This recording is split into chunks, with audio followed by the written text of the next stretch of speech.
Hello, and welcome. Welcome back, or welcome if this is your first time joining us. As the day's light begins its slow retreat, and the world outside perhaps starts to grow quiet, it is time to find your own space of calm. Settle in deeply. Find your most comfortable position. Let your body soften. Release any tension you might be holding in your shoulders, your jaw, your hands. Allow yourself to sink down, feeling supported, feeling safe. Here on Boring History for Sleep, we don't pursue the loud, dramatic narratives of history. We seek something different. We explore the past through its details, its textures, its less trodden paths. History is vast, filled with countless lives, countless tasks performed by those lives. We look at the mundane, the essential, and the often overlooked realities, designed to gently engage your mind just enough to distract from the thoughts of your own day and allow the rest of you to find a peaceful path towards sleep. Tonight, we turn our attention not to the glamorous roles, the king's knights or Veliki scholars, but to the other end of the spectrum. We're going to look at some of the jobs, the necessities, the difficult realities of historical society and explore why, perhaps more than anything else, you truly didn't want to have that job. History required people to perform duties that were dangerous, physically revolting, socially isolating, or carried an immense psychological burden. These weren't glorious positions. They were often roles filled by those with no other choice, or those relegated to the fringes of society. So tonight, we will delve into that side of history's workforce. We will examine these roles, focusing calmly on the reality of the tasks involved, the environment they worked in, the tools they used, and the heavy price they paid, both socially and personally, for performing these essential but deeply undesirable jobs. Our first stop on this journey into the less sought-after professions is perhaps the most notorious, the figure who stands as a stark symbol of justice and punishment in the medieval era, the medieval executioner. This was a figure employed by the state, a necessary part of the justice system in a time of harsh penalties. They carried out the sentences of the court, a vital official role, but the reality of being the person behind the axe or the rope was one of profound social stigma, intense isolation, and a constant, unavoidable association with death and suffering.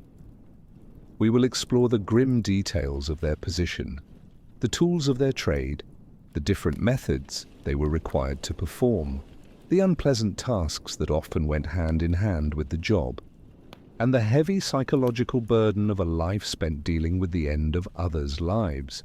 It was a role essential to the functioning of medieval law, but one that almost no one truly desired or respected. And from the solitary and feared figure of the executioner, we will move to explore other necessary but deeply unpleasant roles throughout history. We will descend into the darkness, an overwhelming stench with the medieval gong farmer, the person tasked with emptying cesspits. We will brave the deep, dangerous and dusty pits with the Victorian coal miner, who powered an empire at immense personal risk, and we will face the grim realities of medicine at sea with the age of sail barber surgeon, who dealt with sickness and injury with crude tools and limited knowledge.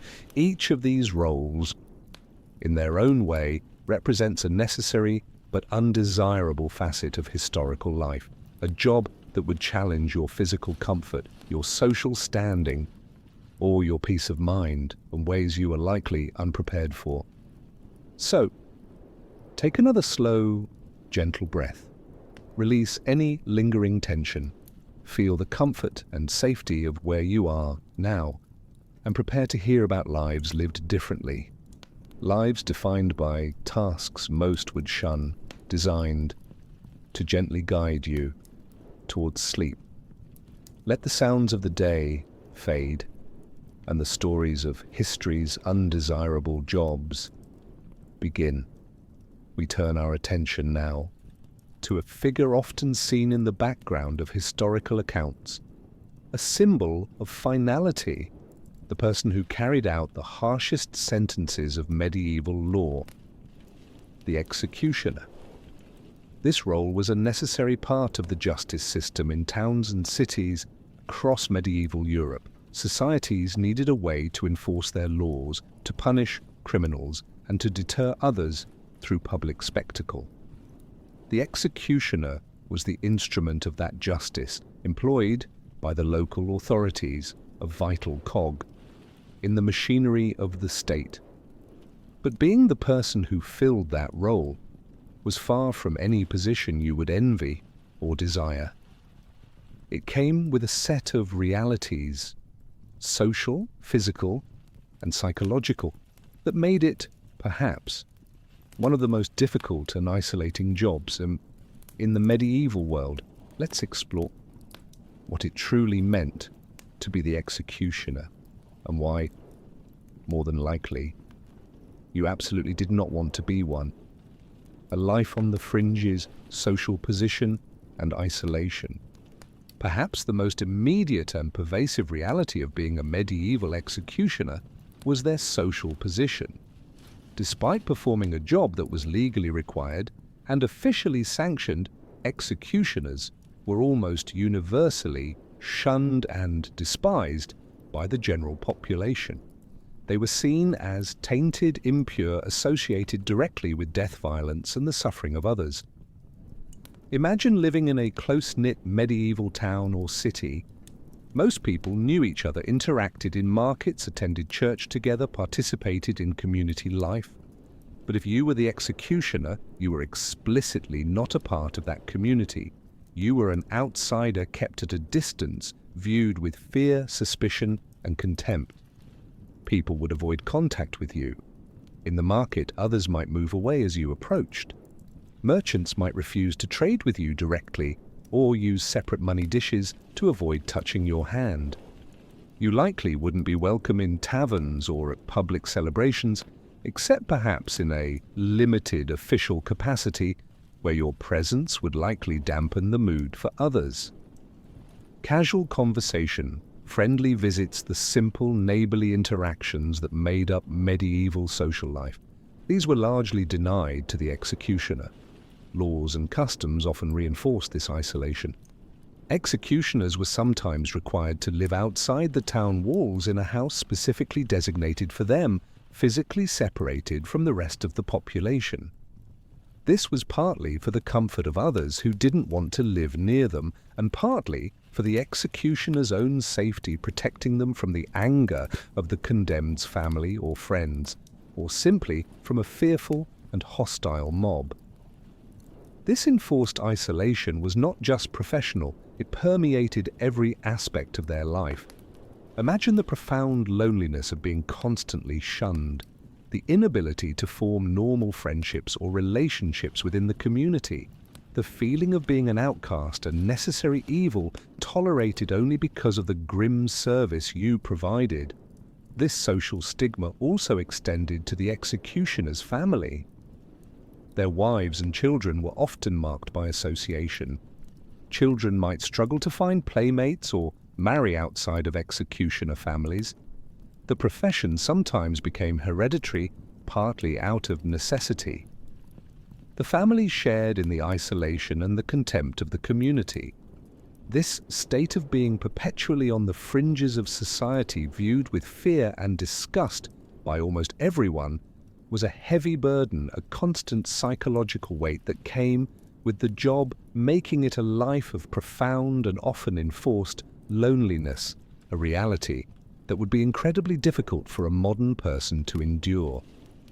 The instruments of justice, tools and preparation. The executioner's work required a specific set of tools, instruments of death and punishment that were both functional and symbolic. These tools were often well maintained as their efficiency was crucial, but handling them daily and preparing them for use was an intimate part of the job's grim reality. Perhaps the most iconic tool was the executioner's axe. This was a heavy, purpose-built axe, different from a woodcutting axe. It had a broad, often curved blade designed to deliver a clean blow. The handle was long and sturdy. Imagine the weight of such an axe requiring significant strength and skill to wield accurately.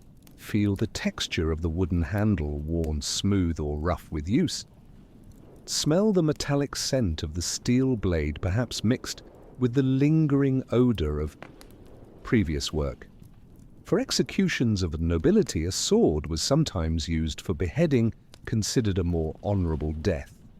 These were heavy, two-handed swords kept razor sharp. Imagine the feel of the sword's grip, the gleam of the steel, the dangerous edge. Other tools were specific to different methods of execution. For hanging, thick hemp ropes were essential. Imagine the rough, fibrous texture of the rope, its stiffness, its particular earthy or oily smell. The gallows themselves were structures of heavy timber, often permanent fixtures in public spaces, sturdy but imposing. For execution by burning, there was the stake to which the condemned was tied, and the wood and kindling used to build the fire. The smell of the wood, dry and ready to burn. More brutal methods required specific, terrifying implements. The breaking wheel used to break the limbs of the condemned consisted of a large wooden wheel with spokes and heavy iron bars or hammers used to strike the body. Imagine the sheer physical presence of the wheel structure, the weight of the iron bars, their cold, metallic feel. Other tools were used for corporal punishments or secondary tasks. Knives for dismemberment, sometimes done after death. Hot irons used for branding criminals, often marking them with a letter indicating their crime. Whips, stocks, pillories for lesser punishments. Preparing these tools was a necessary part of the executioner's duty. The most crucial preparation was sharpening the beheading axe or sword. Imagine the repetitive physical labor of grinding the steel blade against a large grindstone or honing it with a smaller whetstone. Hear the high-pitched scrape, scrape, scrape of metal against stone, a sound that would become familiar to the executioner. Feel the vibration through your hands, the fine slurry of metal filings and water or oil. Explain the technical importance of a sharp blade. While the aim was efficiency, success wasn't guaranteed, and a dull blade risked a botched, agonizing execution. Other preparation involved checking ropes for fraying, ensuring wooden structures were sound, and cleaning tools after use. Cleaning was vital, but also messy. Tools that had been used would be stained with blood and bodily fluids. Imagine the physical task of scrubbing dried blood from a heavy axe head, wiping down the wooden block cleaning knives. Despite washing with water and maybe sand or lye, some staining and odor would likely remain, subtly marking the tools of the trade. Applying oil to metal parts to prevent rust. Handling these tools daily, becoming intimately familiar with their weight, shape and feel, and preparing them for their grim purpose was a constant physical and mental reality of the executioner's life. These weren't just objects, they were instruments of death, and their care was part of the job's burden. The sensory environment, smells and sounds of the execution site. Attending a public execution in the Middle Ages was a major event drawing crowds from the town and surrounding areas. For the executioner, this public setting created a unique, intense, and often unpleasant sensory environment defined by the presence of that crowd, the physical execution site, and the grim reality of the task itself. Let's first consider the smells at the execution site. Even before the event begins, the location itself has its baseline odors. The wood of the scaffold, perhaps rough-hewn timbers, might carry the scent of pine or oak, mingling with the pervasive smells of the town or city animal waste garbage. General urban odor, as we discussed in the Rome Plague city sections. The metal tools might have a subtle metallic scent, perhaps mixed with old oil or rust. New hemp ropes have a distinctive fibrous earthy smell. As the crowd gathers, their presence adds significantly to the olfactory mix. Imagine the smell of a large gathering of people in the pre-modern era. A mix of unwashed bodies, sweat, rough wool clothing, perhaps stale food. This human scent hangs heavy in the air around the scaffold. But the most potent and distinctive smells arrive with the execution itself. The smell of blood is perhaps the most immediate, when fresh blood has a specific metallic, coppery odor. As it pools on the wooden block on the scaffold floor or on the ground beneath and begins to dry, the smell changes, becoming heavier, more distinct, a scent that is difficult to forget. Imagine the smell of fresh blood mixed with the dust and wood of the scaffold.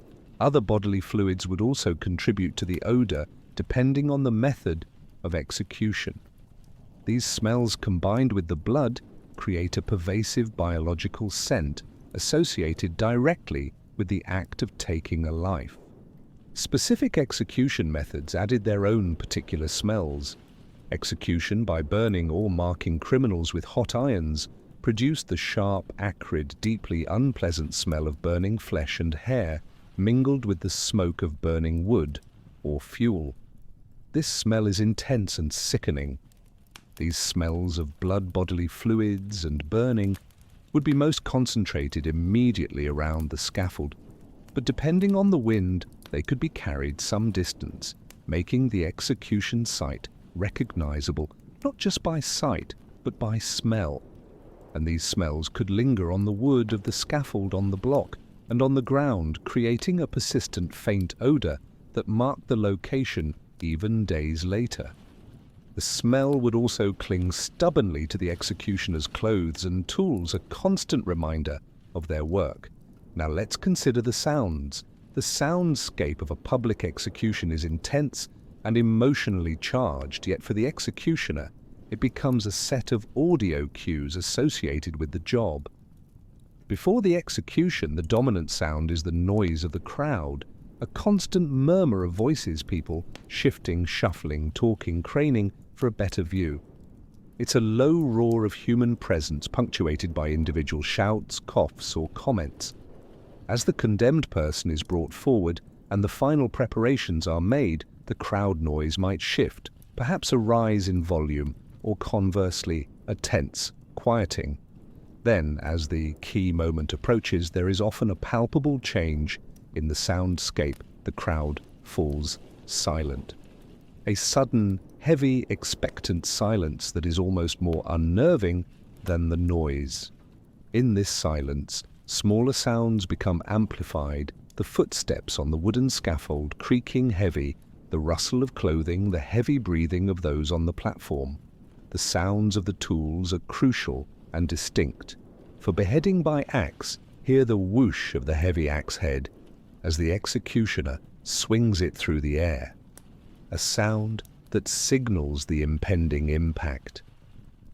Then the sound of the impact itself, a heavy, dull thud as the axe strikes the wooden block. If using a sword, the sound is faster, perhaps a sharp clang if it hits bone or the block hard.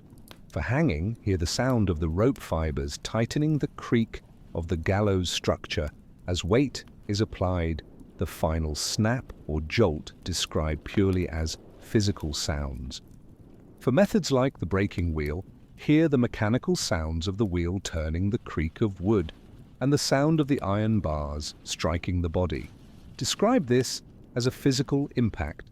Sound a thud, perhaps a distinct crack sound if bone breaks, focusing on the action of the tool rather than any sound from the person. For burning, hear the crackle and roar of the fire itself, perhaps the hiss of flesh. for branding the hiss of hot metal on skin. After the execution is complete, the crowd noise returns often as a sudden exhalation of sound, a mix of murmurs, gasps, or sometimes shouts or jeers. The sounds of the executioner and assistants beginning the cleanup, the dragging of remains, the scraping, the splashing of water. The execution site during and immediately after the event is an environment of intense sensory input, overwhelming smells of blood and decay, punctuated by the specific sounds of the tools and the reactions of the crowd. For the executioner, repeatedly exposed to this environment, these smells and sounds would become intimately, perhaps disturbingly familiar, a constant reminder of the nature of their work. The executioner's task. Methods and process. The core duty of the executioner was to carry out the sentence passed by the court. This involved various methods depending on the crime and the status of the condemned. While the act itself is grim, we will focus here on the physical process and the tools involved as the executioner experienced them. One of the most common methods was beheading. This was often reserved for more serious crimes or higher status individuals. The executioner would lead the condemned to the scaffold and the execution block, a sturdy piece of wood where the person would kneel or lie down, placing their head on the block. The executioner's task was to deliver a swift, clean blow with the axe or sword, aiming to sever the head quickly. This required considerable strength, skill, and precision, especially with an axe. Imagine the physical effort of lifting the heavy axe, positioning oneself correctly, and swinging with force and accuracy. The aim was to minimize suffering, although this was not always achieved, sometimes requiring multiple blows. With a sword, the action was faster, a single powerful stroke. The executioner had to maintain focus amidst the crowd, the tension, and the grim reality before them. Hanging was another widespread method typically performed on a gallows, a wooden structure, with a beam or crossbar from which a rope was suspended. The condemned person would be placed on a cart, a ladder, or a platform beneath the gallows. The executioner would secure the rope around their neck. The mechanics varied. Sometimes the cart was simply pulled away, or the ladder platform removed, or the person was pulled up by the rope. The executioner's role was to ensure the rope was correctly placed and the suspension was achieved. Burning at the stake was a punishment often reserved for heresy or other religious crimes. The condemned would be tied to a large wooden stake surrounded by a pile of firewood. The executioner or their assistants would light the fire. The role here was primarily in securing the person and ensuring the fire was built and ignited effectively. More brutal methods were used for particularly heinous crimes or as extreme deterrents. The breaking wheel involved tying the condemned to a large wooden wheel, often spread-eagled on the spokes. The executioner would then use heavy iron bars or hammers to systematically break the person's limbs. Imagine the physical effort of wielding the heavy bar and striking the body. Quartering, often used for treason, involved dragging the condemned to the execution site, hanging briefly, and then dismembering the body into 4 pieces which were often put on public display. The executioner would use knives or an axe to cut the body, and sometimes horses to pull the limbs away. This was a gruesome physical task requiring knives and strength. Other corporal punishments carried out by the executioner included branding criminals with hot irons, often marking their face or hand with a symbol of their crime, or cutting off ears or noses. These tasks required precise physical action. Holding the struggling person, applying the heated iron, imagine the smell, or making a clean cut with a knife. Regardless of the method, the executioner's task required a degree of technical focus, physical ability, and the capacity to perform these violent acts deliberately under pressure, and often in public. It was a job that demanded a specific kind of fortitude, or perhaps simply a desensitization to the acts being performed. The aftermath, cleanup, and disposal The execution was not the end of the executioner's duties for that day. After the crowd began to disperse, perhaps the most unpleasant and physically demanding part of the job began the cleanup.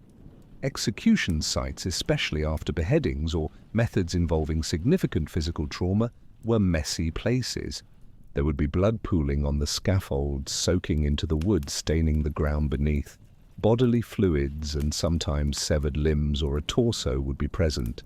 After a burning, there would be ashes and charred remains. Imagine the task of cleaning this up. Medieval cleaning methods were rudimentary.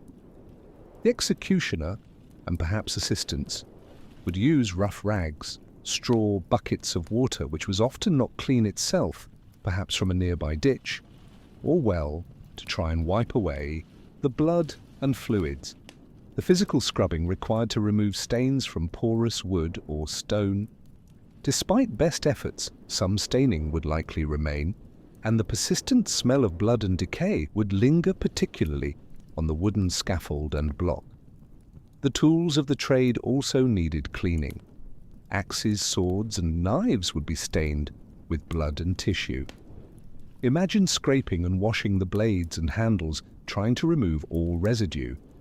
Cleaning was necessary to keep the tools functional and prevent rust, but also a constant reminder of the work just performed.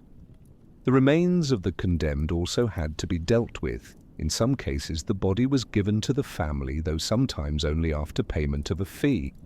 More often, particularly for serious crimes or those without family, the executioner was responsible for disposing of the remains. This could involve loading the body or dismembered parts onto a cart and transporting them to a designated burial site, often outside the town walls in unconsecrated ground reserved for criminals. In cases of treason, parts of the body might need to be publicly displayed, e.g. head on a pike, and the executioner might be responsible for preparing and placing these gruesome displays. Handling dead bodies and dismembered remains was a frequent, physically demanding and deeply unpleasant task involving smells lifting and manual effort. The cleanup was the grim, unceremonious coda to the public spectacle.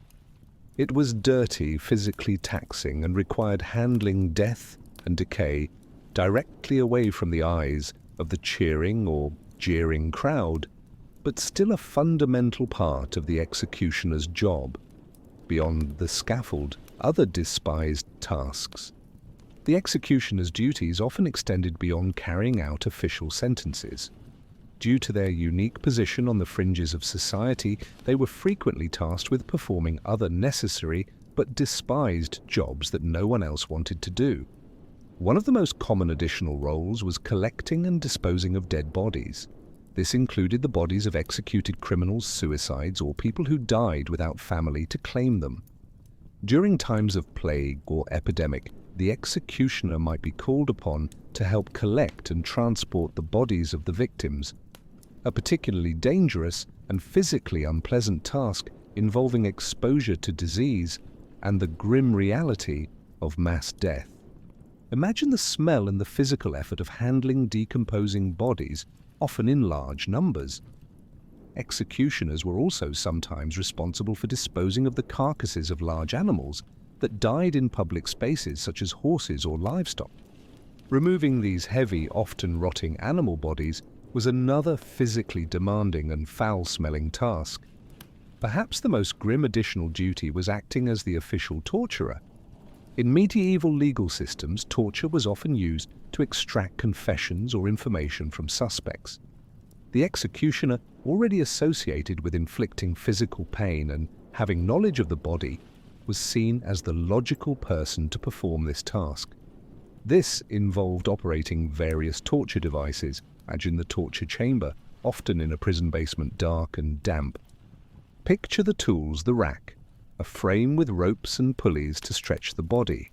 Describe the creak of wood, the groan of ropes as tension is applied, thumb screws or boots, devices to crush fingers or legs.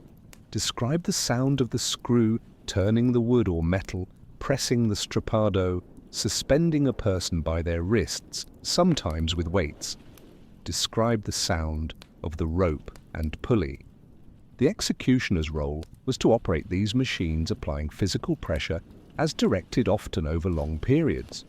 Describe the mechanism of the tools and the sounds they make under stress, focusing on the physical act of operation, not the victim's response in detail.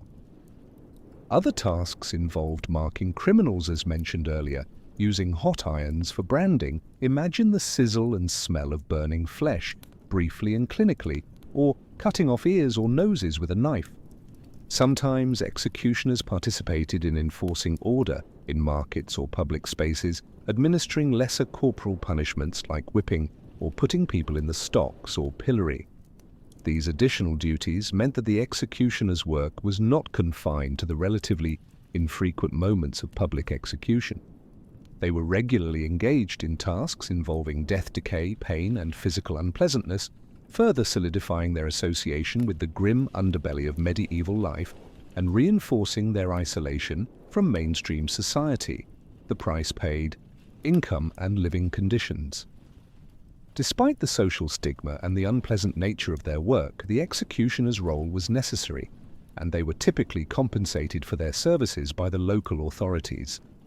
Their income varied, but they often received a fixed annual salary payment for each execution performed, or a combination of both.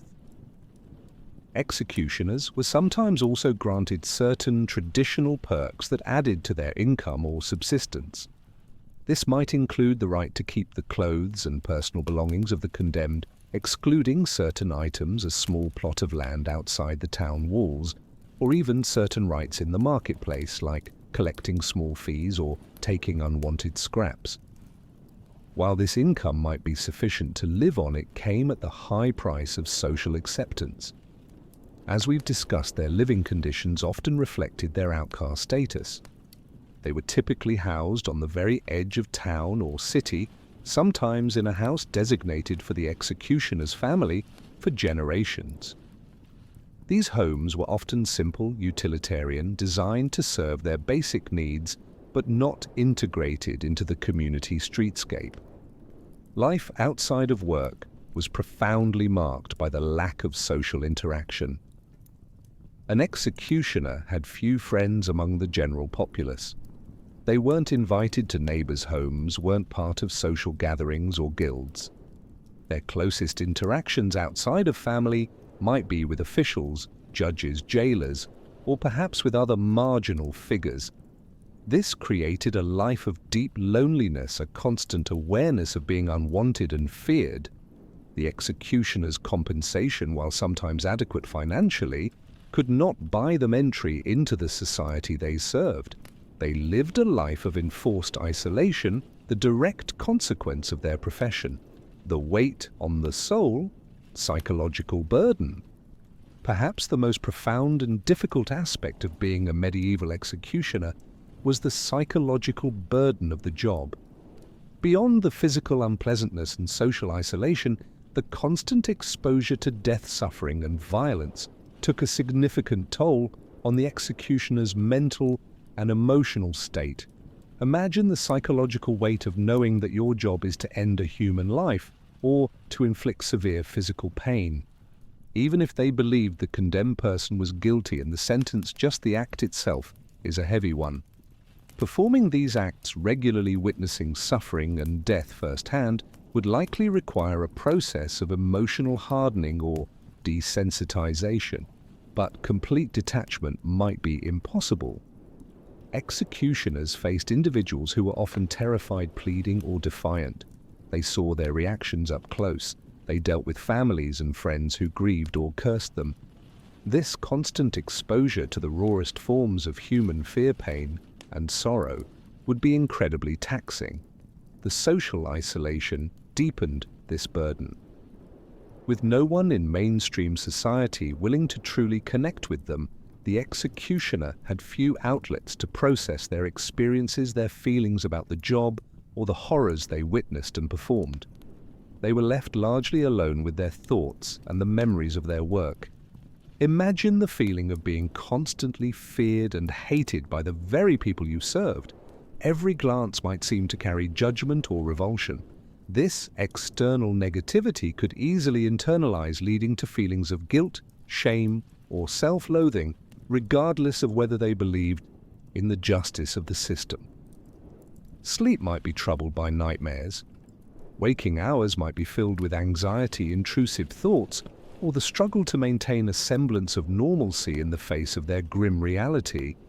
Some historical accounts hint at executioners who were heavy drinkers or exhibited erratic behavior, perhaps as coping mechanisms for the immense psychological pressure. The specific nature of the work, requiring precision and focus on the act of inflicting violence or death, combined with the social stigma and lack of emotional support, created a profound psychological burden. It was a job that demanded not just physical resilience, but a deep and often unattainable mental fortitude to remain unscathed. This invisible weight carried by the executioner every day was arguably the highest price they paid for their necessary yet despised profession. And so, the reality of the medieval executioner, a figure essential to the state's power, performing necessary but brutal tasks using specific tools, working in an environment of intense smells and sounds, facing constant dangers from the work itself and the reactions of others, living a life defined by profound social isolation and psychological burden. Receiving income, but paying a heavy price in human connection and peace of mind. It was a job that required a specific kind of strength, or perhaps simply the absence of other options. It highlights the stark realities of law enforcement and social roles in the past, and stands as a clear example of a profession that you truly did not want to have. Take a moment now to let the sounds and smells of the execution site fade, the feeling of isolation recede, and appreciate the safety and comfort of your own space, far from the grim duties of the medieval executioner. We step now into the world of our first featured profession, a role both necessary and deeply complex, the medieval executioner. When we picture the medieval period and its justice system, the image of the executioner often stands out, a solitary figure associated with the ultimate punishment. And indeed, their role was central to the enforcement of law and the maintenance of social order in towns and cities across Europe. They were employed by the state, paid to carry out the sentences passed down by judges and courts, a functional, if grim, part of the machinery of governance. But being the person behind the mask, or simply the person holding the axe or the rope, was a reality far removed from any position you would likely ever wish to hold.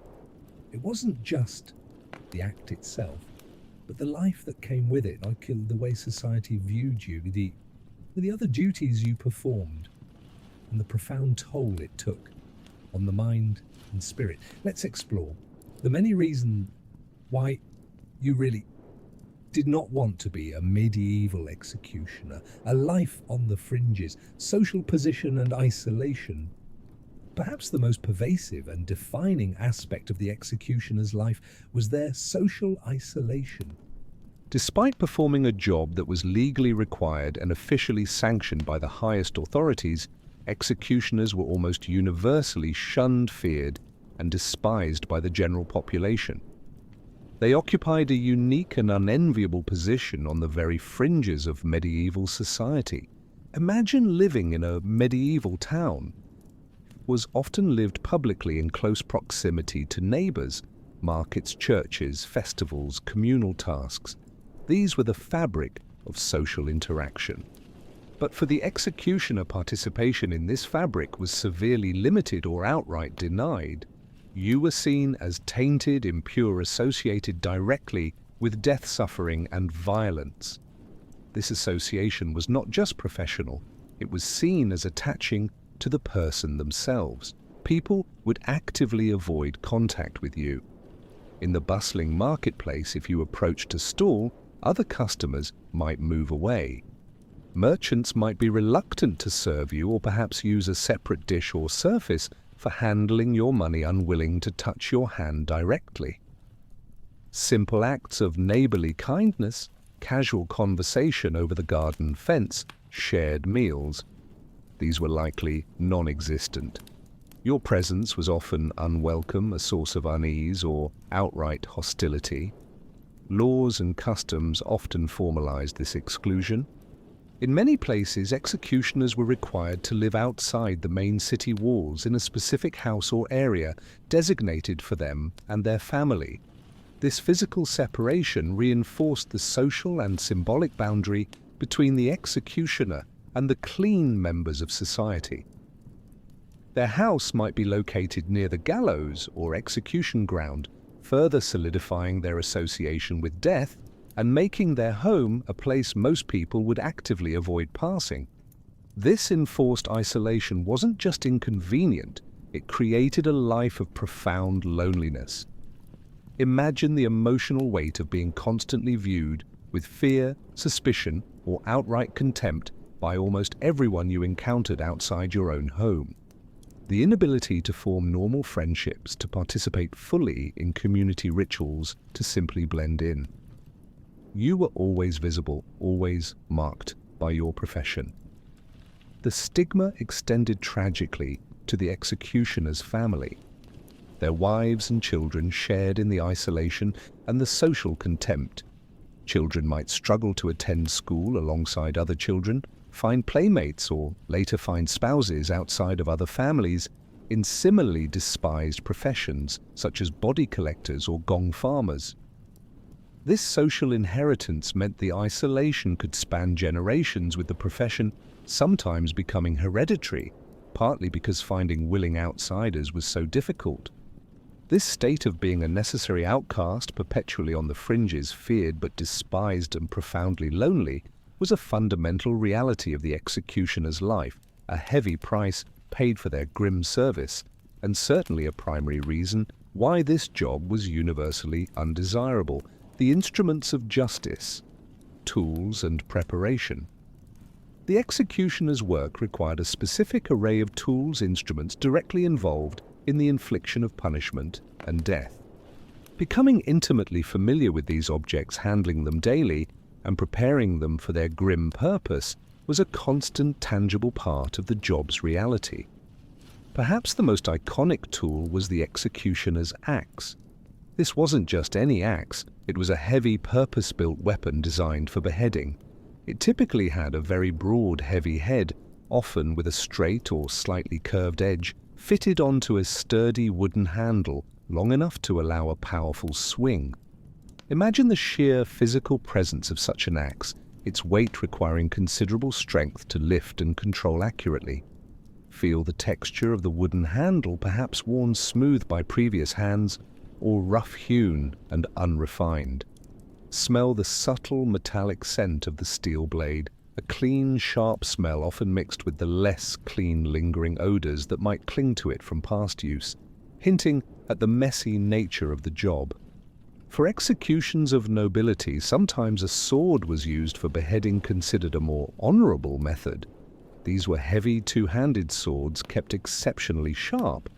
Imagine the balance of the sword, the feel of the hilt, the glint of light on the finely honed steel edge. Its sharpness was technically vital for a quick, clean severance. Other methods required different tools. For hanging thick, sturdy hemp ropes were essential. Imagine the rough, coarse texture of the rope fibers against your hands. Smell its distinctive, earthy or oily scent. The gallows structure itself, often a permanent fixture in a public place, was built of heavy timber, sturdy but grimly imposing. Execution by burning required a stake to which the condemned was tied, and large quantities of firewood and kindling. The tools were simpler here, chains or ropes to secure the person and the means to start a fire. The smell would be of dry wood ready to burn. More brutal methods involved specific, often elaborate implements of torture and death.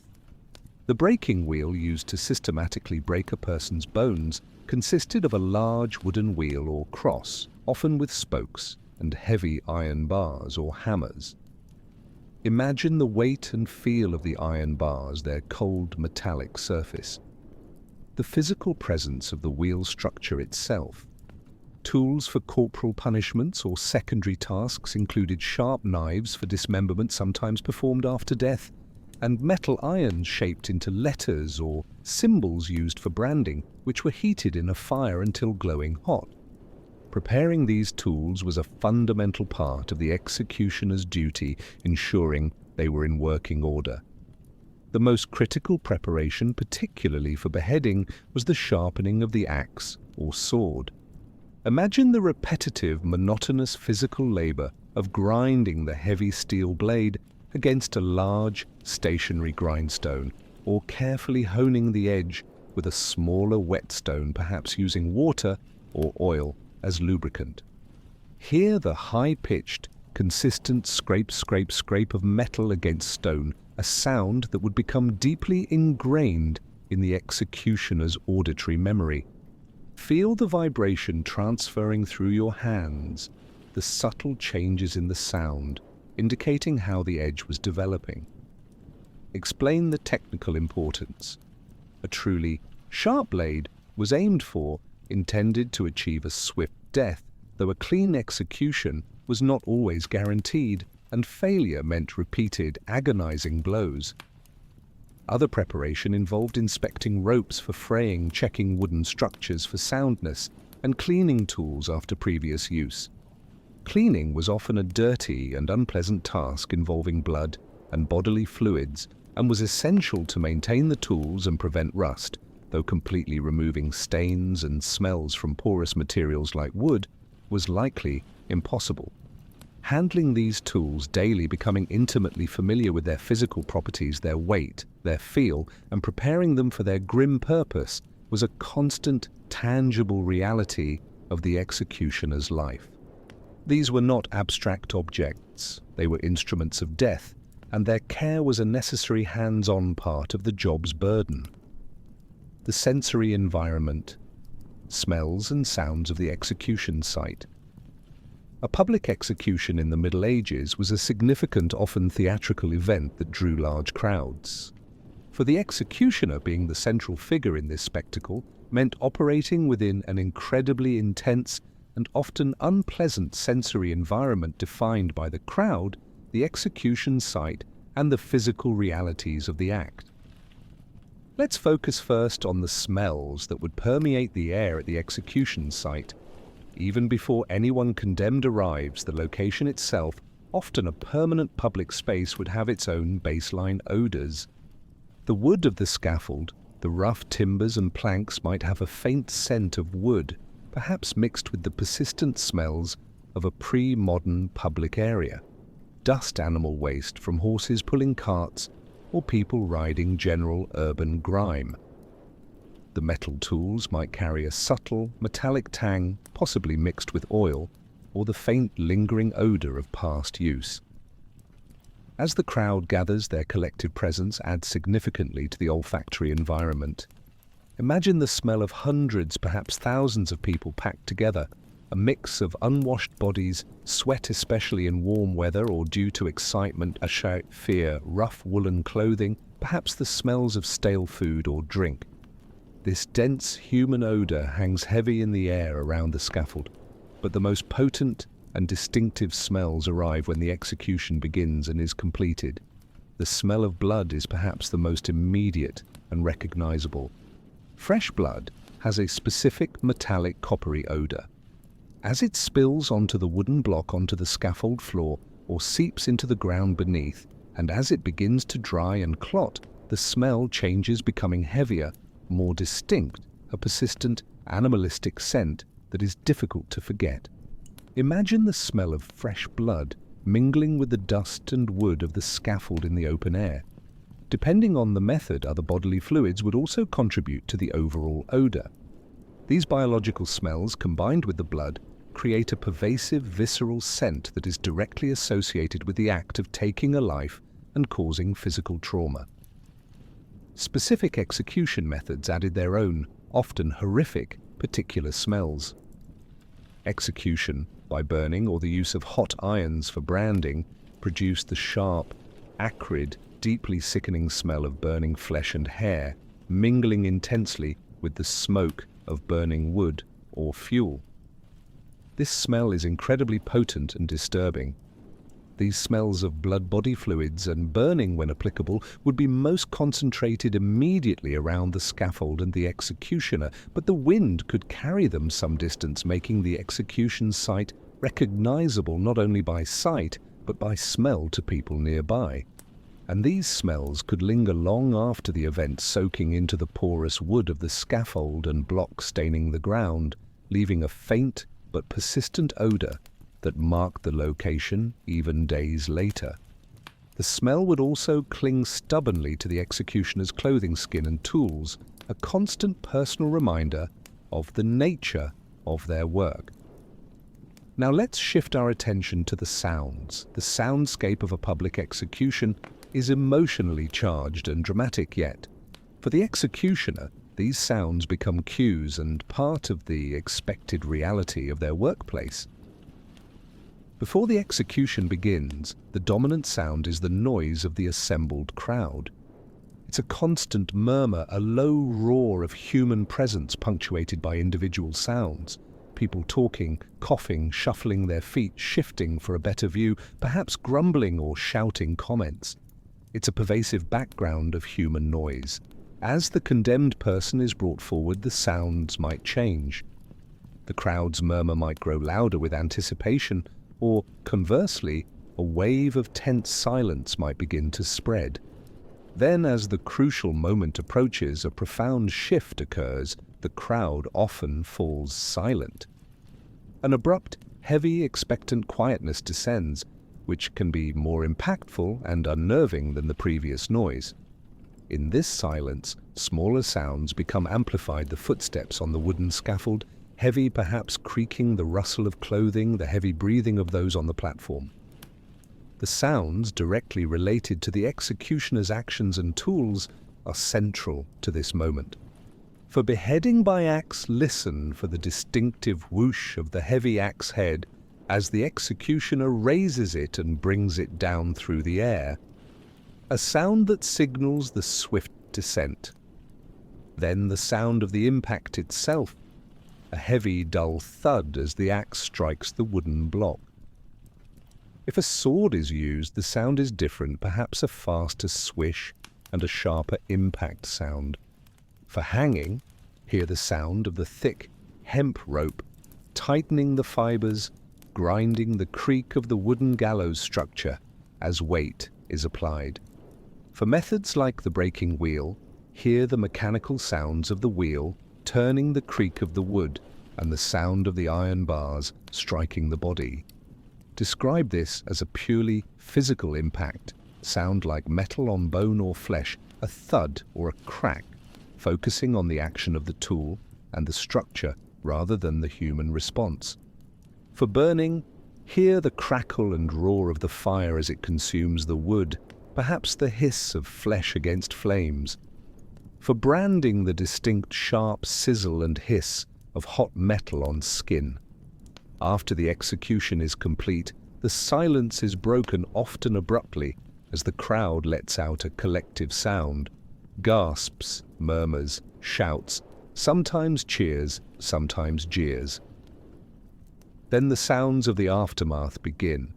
The dragging of remains, the scraping during clean-up, the splashing of water.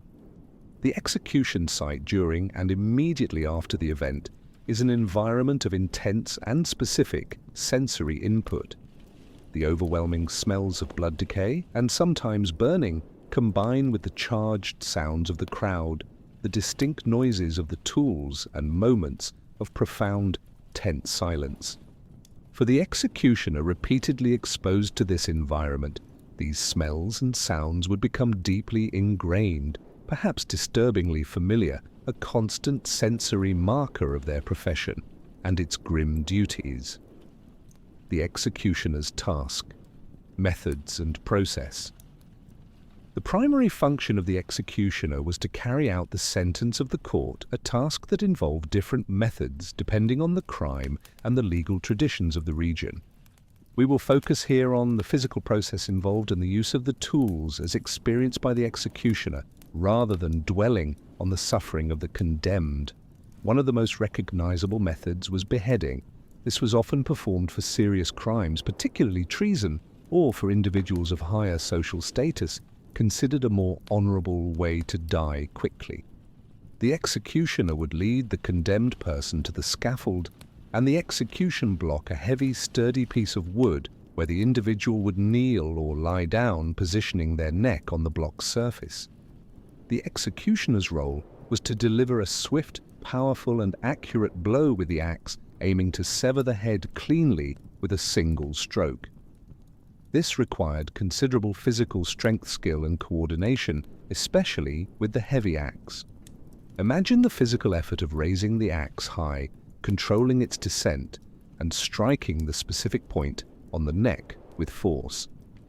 While the aim was speed and minimal suffering, a clean cut was not always achieved, sometimes requiring multiple blows, a failure that reflected poorly on the executioner's skill and prolonged the grim event. When a sword was used, typically for nobility, the action was faster, a single powerful cut requiring a different kind of skill and precision. The executioner had to perform this act with focus and deliberation, often under the intense gaze of the assembled crowd and the officials. Hanging was another widely used method, particularly for crimes like theft or murder. This was performed on a gallows, a structure usually made of heavy timber. The executioner would secure a thick rope around the neck of the condemned person.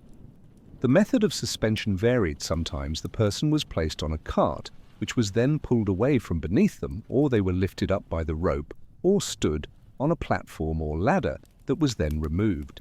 The executioner's task was to ensure the rope was correctly placed and secured, and that the method of suspension was carried out effectively.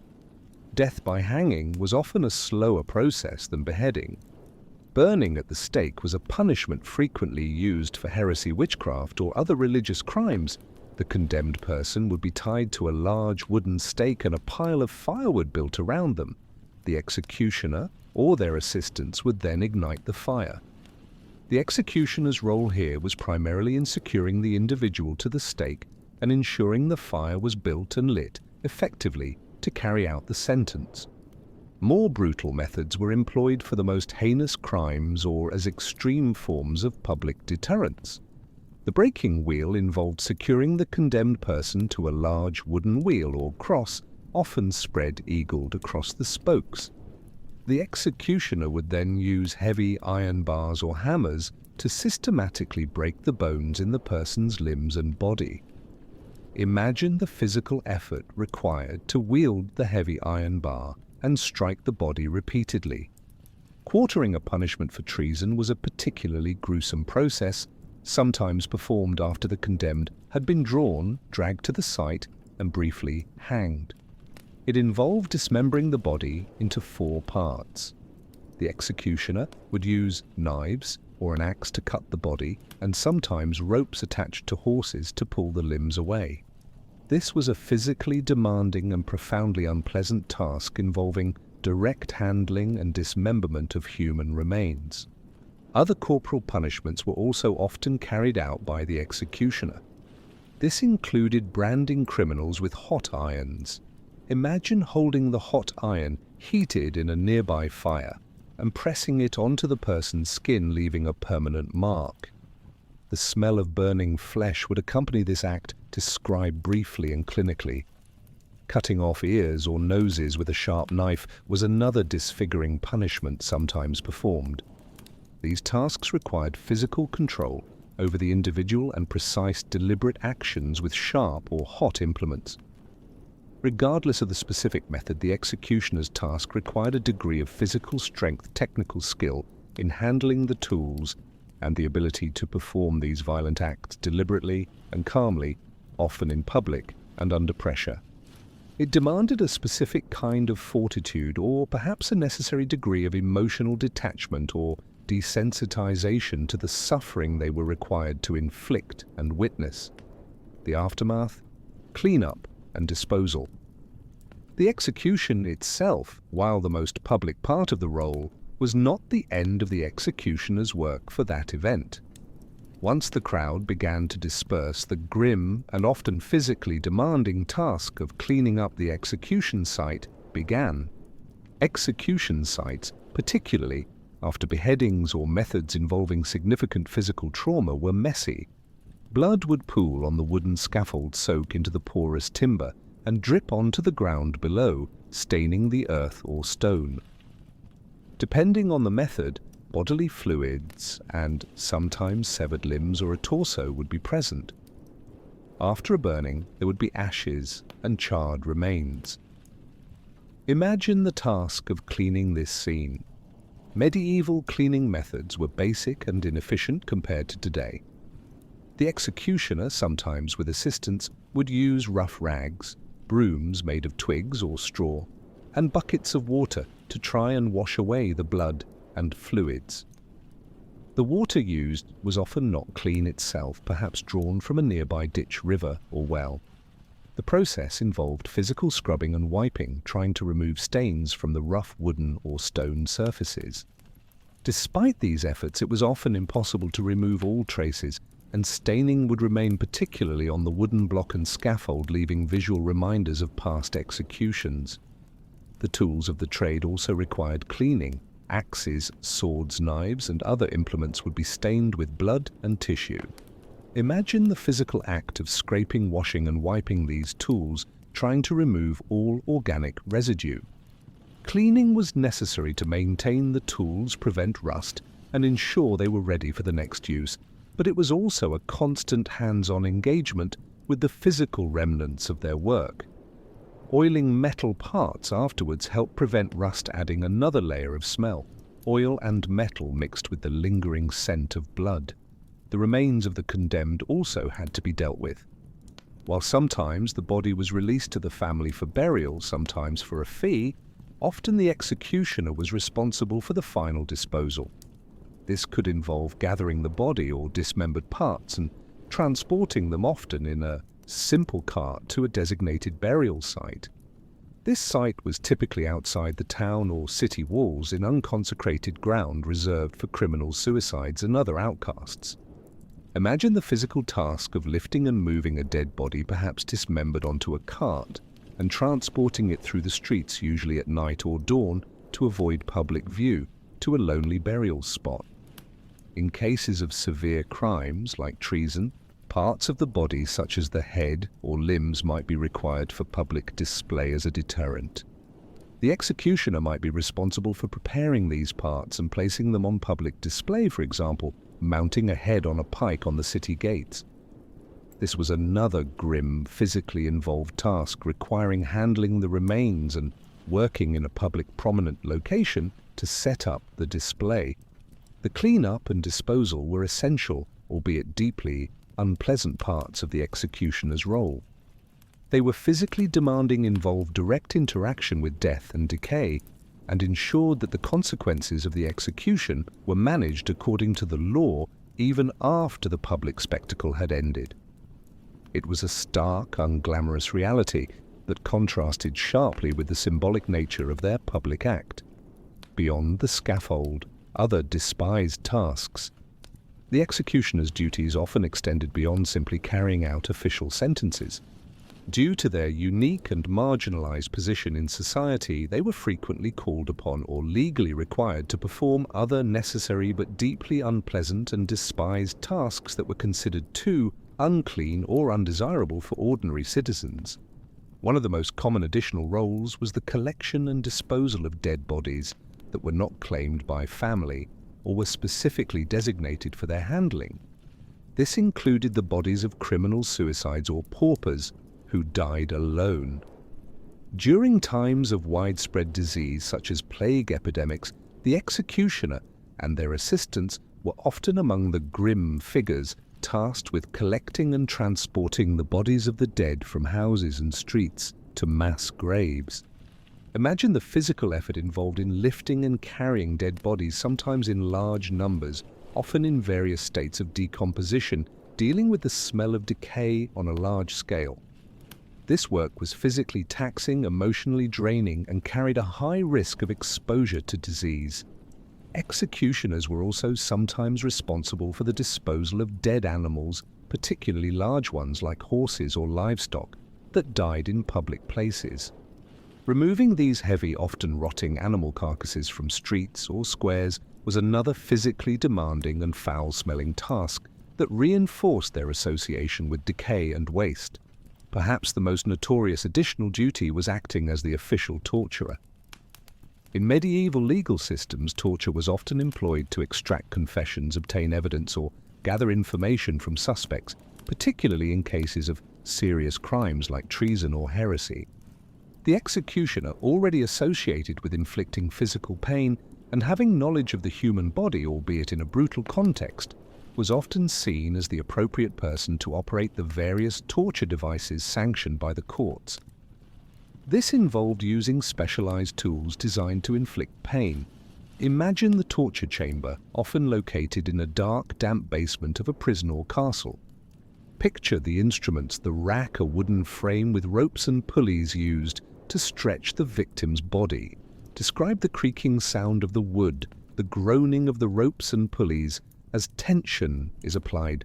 Thumb screws or boots, metal or wooden devices used to crush fingers or legs. Describe the sounds of screws turning wood or metal. Pressing the strappado, a method of suspending a person by their wrists, often with weights attached to their feet. Describe the sounds of ropes and pulleys, the tension. The executioner's role was to operate these devices according to instructions, applying physical pressure or force as required, often over prolonged periods. Describe the mechanics of the tools, their materials, wood, metal, rope, and the sounds they make under stress, focusing on the executioner's task of operation rather than dwelling graphically on the victim's cries or physical reactions. Other tasks involving the infliction of pain included marking criminals. This might involve heating an iron shaped like a letter, identifying the crime or symbol in a fire until it glows hot, then pressing it onto the person's skin. Describe the tool and the action, perhaps the brief sizzle and smell of burning flesh, but clinically. Cutting off ears or noses with a sharp knife was a similar disfiguring punishment, sometimes performed by the executioner. In some towns, the executioner might also participate in overseeing or administering lesser public punishments, such as placing offenders in the stocks or pillory, or carrying out public whippings using a whip or birch rod. These additional duties meant that the executioner's work was not limited to the relatively infrequent main executions. They were regularly engaged in a range of tasks involving death, decay, physical pain, and the handling of socially unclean matters. These tasks further solidified their association with the grim underbelly of medieval life, reinforced the public's revulsion, and contributed to the executioner's burden of isolation and exposure to human suffering and degradation. The price paid, income, and living conditions. Despite the pervasive social stigma and the deeply unpleasant nature of their work, the medieval executioner's role was recognized as necessary by the authorities, and they were typically compensated for their services. Their income and living conditions reflected their unique paradoxical position, paid sometimes reasonably well for an essential service, yet forced to live on the fringes of the society they served. Executioners usually received a form of regular payment from the town or city authorities that employed them. This might be a fixed annual salary, a payment for each execution or punishment performed, or a combination of both. While the exact amount varied depending on the location and the era, the income was often sufficient to provide a living, sometimes even a modest one, which was necessary to ensure someone was willing or able to take on the job. Executioners were also often granted certain traditional perks that added to their income or subsistence, reinforcing their distinct status. This might include the right to keep the clothes and personal belongings of the condemned person, excluding certain items that might be returned to the family or confiscated by the state. They might also receive a small plot of land typically located near their house, outside the town walls, for gardening or keeping animals. In some places, they might have specific rights in the market, such as collecting small fees or taking discarded scraps rights that further marked them as separate from other townsfolk. Their living situation, as mentioned earlier, was dictated by their social exclusion. They were typically housed on the very outskirts of the town or city in a house designated for the executioner, often inherited or passed down with the role. These homes were usually simple, functional structures providing basic shelter, but not integrated into the main residential areas. The location reinforced their status as outsiders, and the house itself might be viewed with superstition or fear by the general populace. Life outside of their professional duties was profoundly marked by the lack of normal social interaction. An executioner had few friends among the general townspeople. They were not invited to social gatherings, couldn't easily frequent taverns or participate in guild activities like other craftsmen. Their social circle was limited, often consisting of family members, perhaps other marginal figures, or solely professional interactions with officials like judges, jailers, or guards.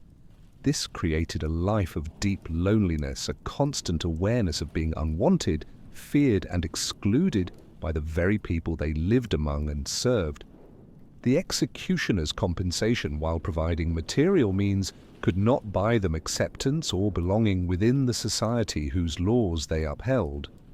They lived a life of enforced isolation, a tangible consequence of their profession, which was arguably as burdensome as the physical tasks themselves, the weight on the soul, psychological burden.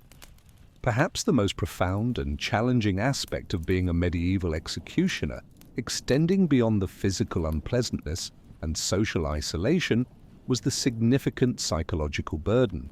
This was a job that required the individual to regularly engage in acts of violence, witness intense suffering, and directly cause the death of other human beings.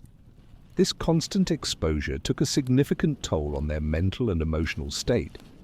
Imagine the psychological weight of knowing that your job involves ending a human life.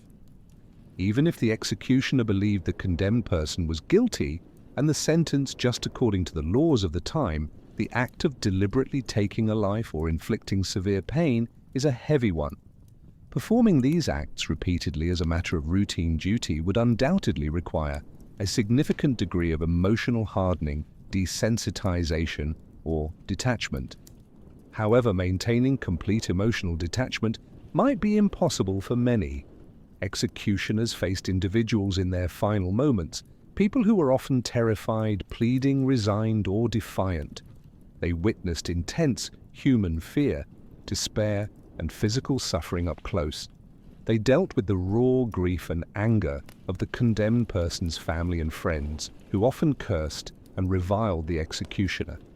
This constant proximity to the most extreme forms of human emotion and physical reality would be intensely taxing on the psyche.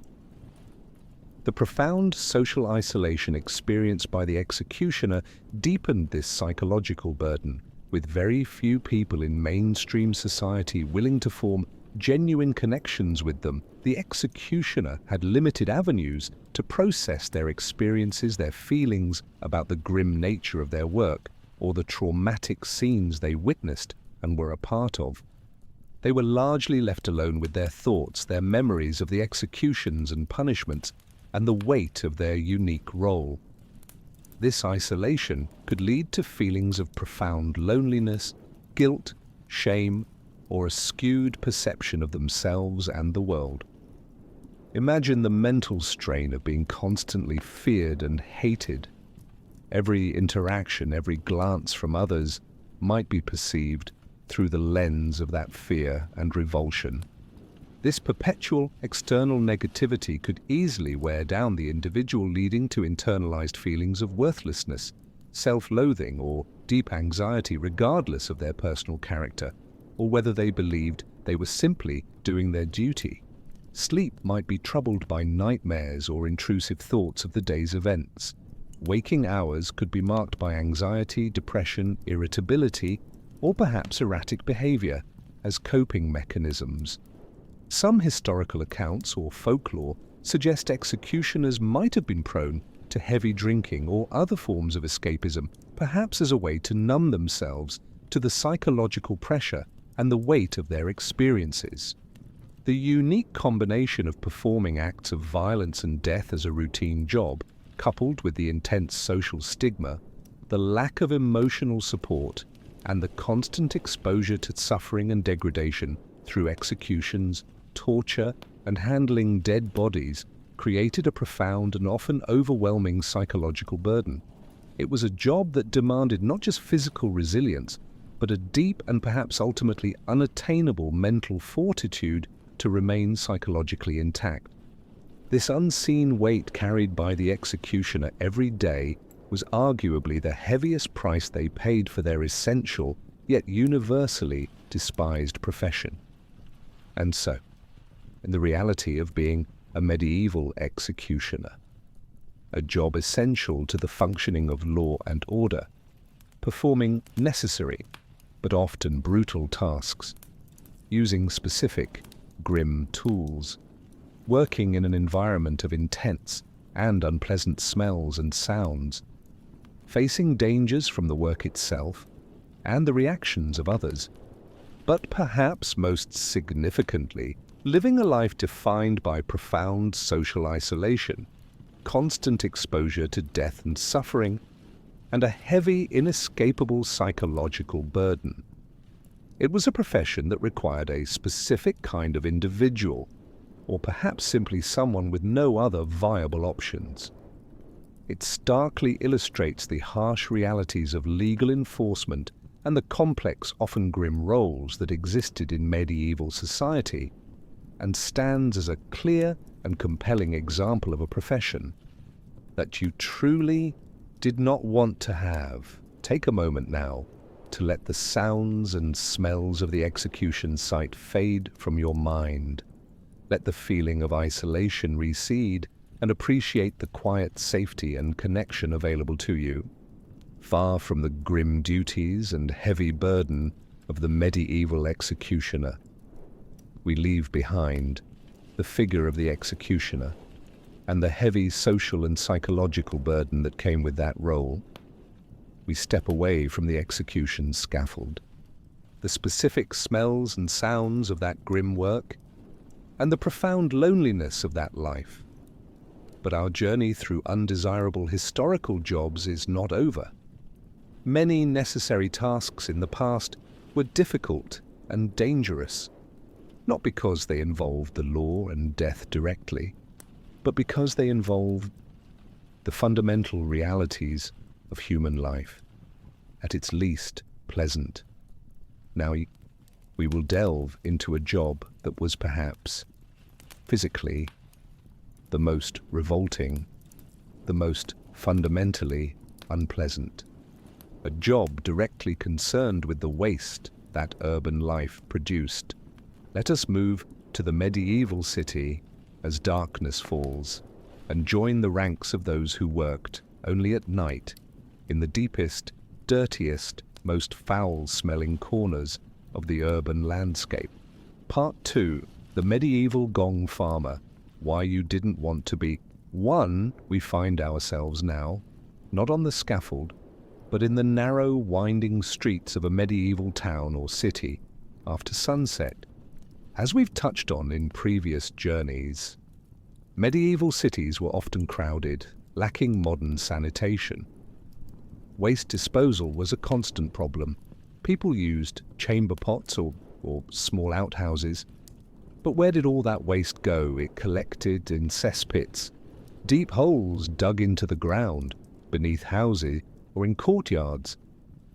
These pits, known as gong pits or privies, filled up over time, and someone had to empty them. That was the job of the gong farmer.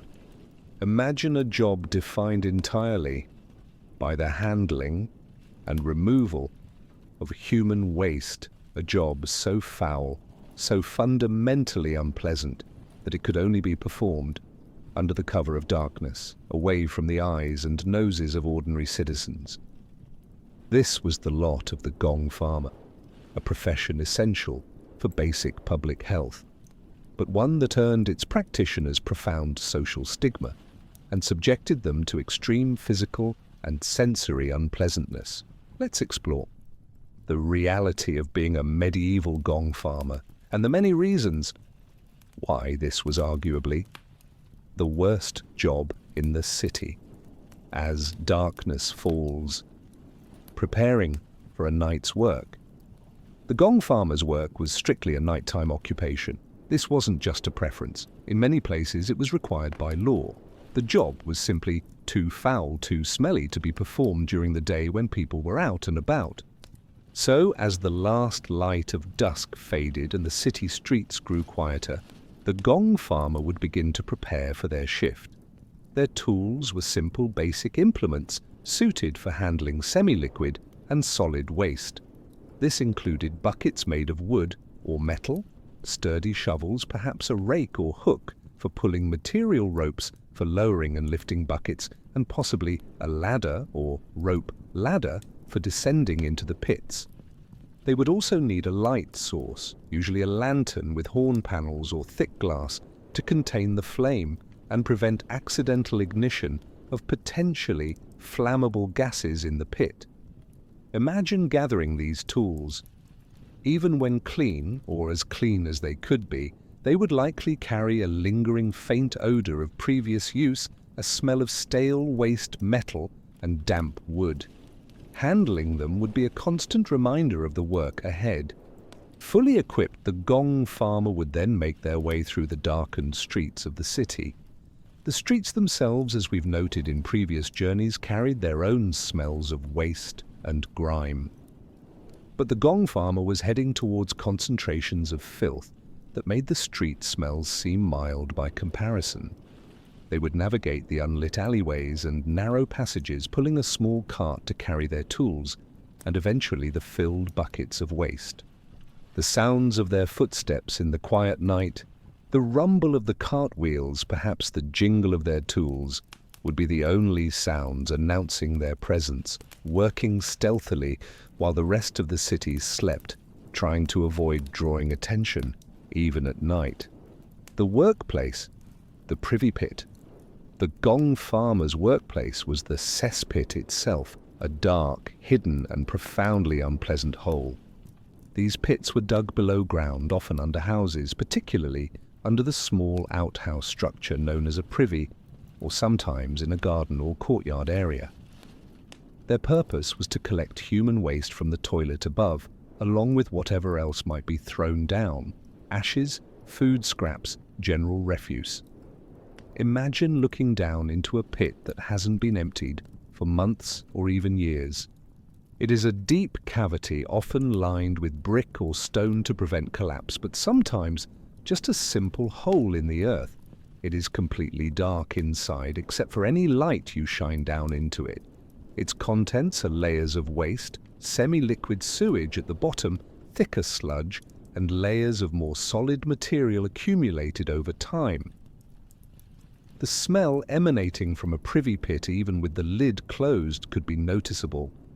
But when the pit was opened for emptying, the full force of the accumulated odor would be unleashed. This was the smell of decomposition, of organic matter breaking down anaerobically without oxygen over time. It was a complex, potent, and incredibly foul stench. Imagine that smell as you remove the lid or cover of the pit.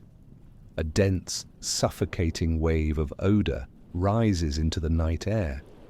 It is overwhelmingly strong, carrying the sharp, biting smell of ammonia from urine, the heavy, foul smell of feces, and the pungent, often rotten egg smell of hydrogen sulfide gas, a toxic byproduct of decomposition. Mixed in are the smells of any other garbage or material thrown into the pit over time. This smell is so intense it can make your eyes water, sting your throat, and cause immediate nausea. It is a smell that permeates everything, defying description to anyone who hasn't experienced it, and clinging tenaciously to the area around the pit. This pit, filled with decomposing waste and noxious gases in the dark of night, was the Gong farmer's office. It was a place of extreme concentration of filth and foul odors, a stark contrast to the world above. The smells of the task, overwhelming and clinging. While the smell of the open pit was intense, the true olfactory assault began when the Gong farmer actually started working within or over the pit. The act of disturbing the contents, plunging shovels and buckets into the accumulated waste, stirred up the layers and released a fresh, even more potent wave of odors and gases. Imagine descending into the pit if it was deep enough to require entry or working directly over the opening. You are completely enveloped by the smell. It is everywhere, in the air you breathe, clinging to the pit walls rising from the disturbed contents. The sharp ammonia bites at your nostrils, the heavy stench of decay fills your mouth and throat, the rotten egg smell of hydrogen sulfide is constant and nauseating. This is not a smell you can ignore or get used to quickly. It is overwhelming, demanding your full sensory attention in the worst possible way. The physical action of scooping and lifting the waste material exacerbates the problem. As the shovel cuts through the layers of sludge and solid matter, trapped gases are released, adding new dimensions to the already terrible smell. The splash and slop of waste as it is lifted into buckets or transferred to containers amplifies the odor, sending droplets into the air. Imagine working in this environment for hours, completely surrounded by this concentrated foul smell. It soaks into your clothes, your hair, your skin. It gets into your mouth and nose with every breath. It is a constant physical presence, making the simple act of breathing a deeply unpleasant experience. Nausea would be a frequent companion. Headaches and dizziness from the gases are a constant risk. And the smell doesn't disappear when the work is done. The pungent odor clings stubbornly to the Gong farmer's clothes, tools, and skin. Even after attempting to clean up, the smell permeates everything following them home, marking them out even at a distance. They literally carried the smell of their profession with them. This lingering, inescapable smell was a constant reminder of the work, a barrier to social interaction and a source of personal discomfort that lasted long after the pit was covered. It was the ultimate definition of a job that smelled terrible, a daily reality that few could imagine enduring. The sounds of the Gong pit. While the smell of the Gong pit is its most defining characteristic, the sounds associated with the work also contribute to the unpleasant sensory experience, creating a unique acoustic environment in the quiet of the medieval night. First, there is the sound of accessing the pit. The removal of a heavy wooden or stone lid might produce a scraping, grating sound against the surrounding frame, or a heavy thud as it is set aside. If using a ladder, hear the sound of feet on rungs or perhaps the rattle of a rope ladder as it is lowered. Once work begins, the primary sounds are those of handling the waste and the tools. Hear the sound of the shovel or bucket plunging into the thick, semi-liquid contents of the pit, a heavy, muffled plop or sploosh. As the shovel digs into more solid layers, hear a scraping or sifting sound, perhaps mixed with the squelching sound of disturbed sludge. When scooping the waste into a bucket, hear the heavy wet slop and slosh of the material filling the container. The sound of the bucket scraping against the sides of the pit or bumping against the bottom as it is filled. The rhythmic sound of multiple scoops filling a bucket. Hear the sound of lifting the filled bucket, the strain on the rope or handle, perhaps a groan from the worker. As the bucket is lifted out of the pit, hear the sound of liquid dripping back down. If the contents are being transferred to a larger container on the surface, hear the sound of the bucket being emptied. a heavy, wet thump or slosh as the waste drops into the cart or barrel, followed by the splash of the material already inside. Within the pit itself, in the darkness, you might hear the sounds of its other inhabitants, rats. Hear their faint squeaking, their chittering calls, the splashing sounds as they move through the waste or scamper along ledges above the sludge. These sounds add a layer of unease to the environment, reminding you of the vermin that inhabit this space. Hear the sounds of the gong farmer themselves, their heavy breathing as they exert themselves in the poor air, perhaps coughing the rustle of their coarse clothing. The acoustic environment of the gong pit is one of confinement and specific unpleasant sounds. The sounds of handling waste, the slops, splashes, scrapes, and thuds are primary, accompanied by the sounds of effort and the unsettling presence of rats. These sounds, heard in the darkness, and often only by the gong farmer and perhaps an assistant, were the soundtrack to one of the most physically disgusting jobs in the medieval city, performing the task, descending into the filth. The actual work of the gong farmer was physically demanding and inherently unpleasant, requiring them to enter into or work closely with the accumulated waste. If the pit was deep, the gong farmer would need to descend into it. Imagine using a rope ladder or a simple wooden ladder, lowering yourself down into the dark hole. The air grows thick and heavy with gases as you descend. You reach the bottom, often landing in the cold, thick sludge that has accumulated there. Depending on how full the pit is, you might be standing in waste up to your knees, your thighs, or even deeper. Working in this confined, dark space is difficult. You are bent over, struggling with visibility, even with a lamp surrounded entirely by filth. The pit walls might be slimy or unstable. The bottom is uneven sludge. The core task is to remove the waste from the pit. This is done using shovels and buckets. Imagine the physical effort of plunging a heavy shovel into the thick, compacted layers of waste, scooping it up, turning and emptying the shovel into a bucket, repeating this action over and over.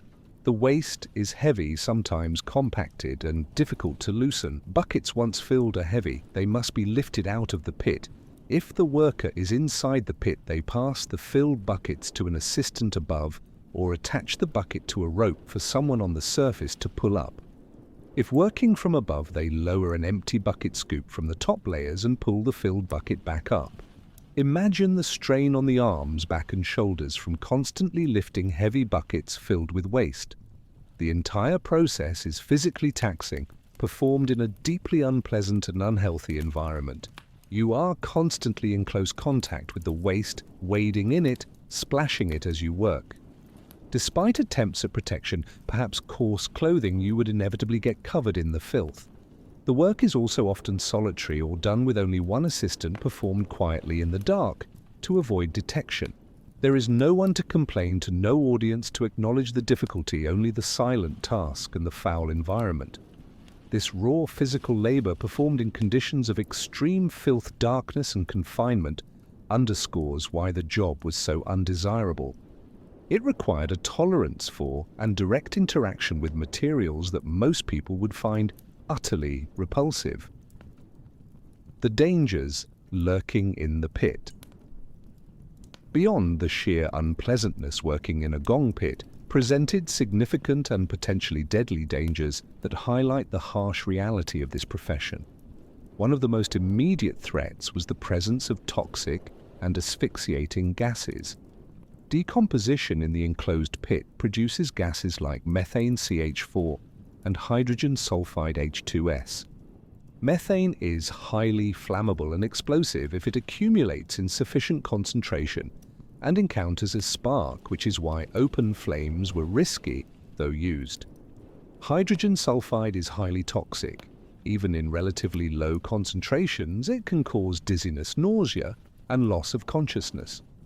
In higher concentrations, it can be rapidly fatal by paralyzing the respiratory system. Imagine descending into a pit and being overcome by an invisible cloud of gas, collapsing with little warning. Many gong farmers are believed to have died this way. Falling was another danger.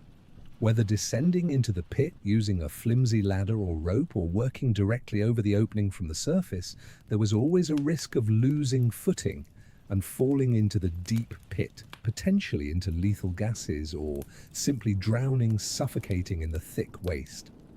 The pit structure itself could be unstable. Walls might collapse, especially if poorly constructed or if the ground was waterlogged, potentially trapping or burying the worker inside.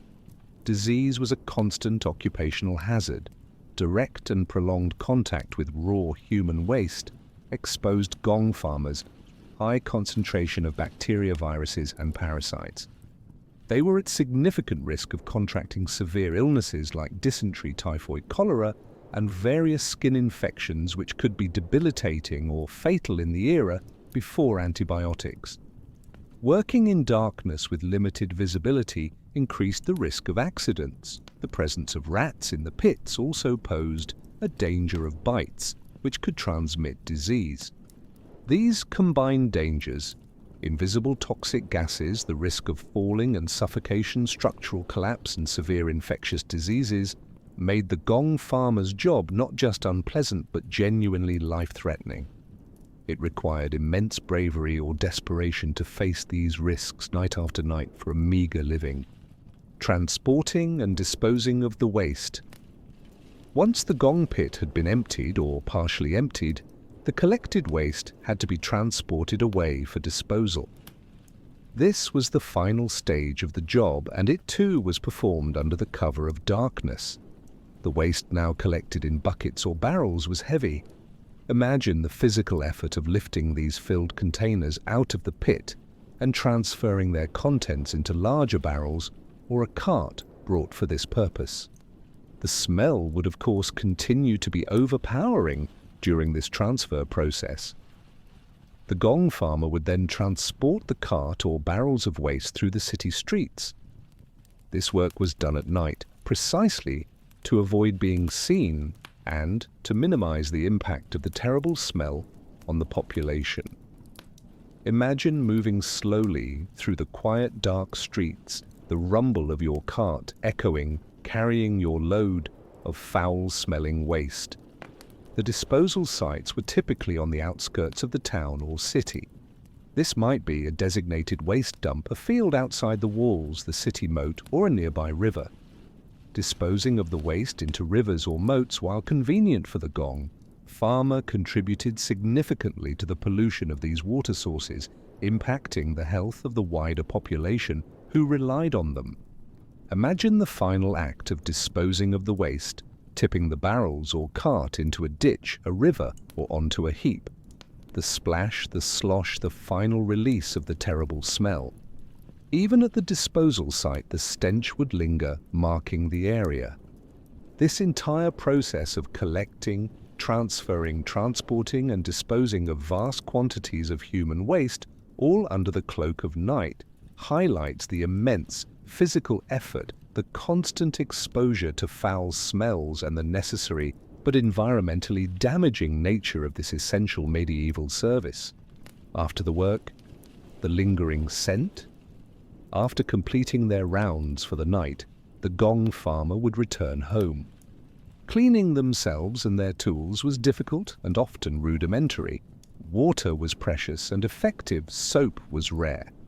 They would attempt to wash themselves and their clothes, but removing the pervasive smell of the pit was nearly impossible.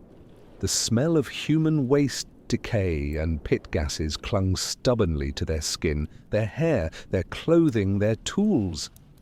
It soaked into the very fabric of their work attire. They literally carried the smell of their profession with them, a constant physical reminder of the job and a barrier to any attempts at social integration, even if someone were willing to overlook the stigma. And so, the life and work of the medieval gong farmer, a job defined by the direct physical handling of human waste, performed in the darkness of night, in a confined, dangerous environment, involving overwhelming smells, constant risks from toxic gases and falling, physically demanding labor, and earning its practitioners profound social stigma and a lingering, inescapable odor. It was a profession utterly essential for the basic functioning of medieval towns and cities, preventing overwhelming filth and disease. But it was arguably the most physically unpleasant, dangerous, and socially despised job, a clear example of a task that you absolutely did not want to do. It highlights the grim realities beneath the surface of daily urban life in the Middle Ages. Take a moment now to let the smells of the gong pit fade completely. Let the sounds of splashing waste recede, and appreciate the clean air and safety of your own space, far from the dark, foul-smelling work of the gong farmer. We leave behind the dark alleys and foul pits of the medieval city, and the figure of the gong farmer bearing their burden of waste and social stigma. We move forward in time once more to an era powered by steam and coal, the Victorian Age. We shift our focus from the disposal of the city's waste to the extraction of the fuel that drove industrial progress. But this essential resource came at an immense human cost, paid by the men and children who worked deep beneath the earth, in conditions of perpetual darkness, constant danger, and grinding labor. Let us descend now into the mines beneath the green fields, beneath the towns, into the dark, dusty, dangerous world of the Victorian coal miner, a job essential for the empire, but one that destroyed bodies, stole breath, and risked life with every shift. Part 3. The Victorian Coal Miner. Why you didn't want to be. 1. The Victorian era, the age of steam engines, railways, factories, all powered by coal. Coal was the black gold, the fuel that drove the Industrial Revolution and built the British Empire. But the source of this power, the coal seams themselves, lay deep underground, and extracting it was a job of profound hardship, constant danger, and physical degradation. This was the life of the Victorian coal miner. Imagine a job that requires you to spend the majority of your waking hours deep beneath the surface of the earth, in perpetual darkness, in cramped, unstable spaces, constantly facing the risk of violent death or slow, agonizing illness. This was the reality. For hundreds of thousands of men and boys, a necessary profession, yes, but perhaps one of the most physically dangerous and health-destroying jobs in history. Let's explore the many reasons why you absolutely did not want to be a Victorian coal miner, going down the descent into darkness. Your day began not with the sun rising, but with the journey downwards, away from the surface world. Access to the mine was via a shaft, a deep vertical hole leading into the earth. Early shafts might use ladders, sometimes hundreds of feet deep, that you had to climb down. Later, simple cages suspended by ropes or chains lowered by a steam engine at the surface became more common. Imagine stepping into a small, possibly open-sided cage, packed tightly with other miners, or gripping the cold, damp rungs of a ladder stretching down into blackness. Hear the sounds, the creak of the winding gear on the surface, the rattle of the cage, the rush of air, perhaps the splash of water dripping down the shaft walls. Feel the cool, damp air near the surface giving way to warmer, more humid air as you descend. Feel the subtle sway or bounce of the cage. Feel the spray of water dripping down the shaft. As you descend, the light from the surface rapidly diminishes. Within moments, you are in profound darkness.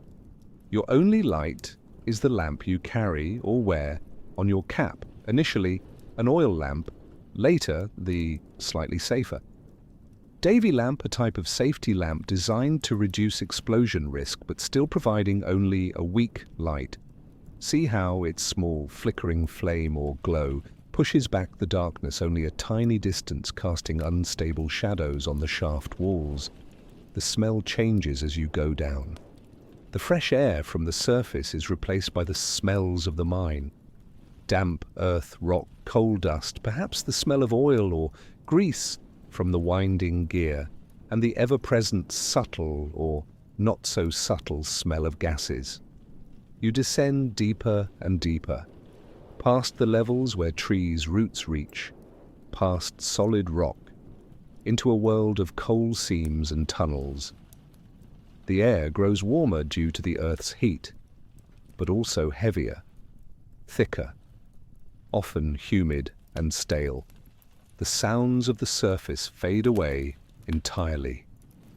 You are enclosed, surrounded by earth and rock, descending into the working levels of the mine. This descent is a physical and psychological separation from the world above into a dark, dangerous and alien environment. The workplace, the tunnels below. Having reached the bottom of the shaft, you then navigate your way through the working tunnels of the mine. These tunnels are excavated through rock and coal seams, creating a network that stretches for miles underground.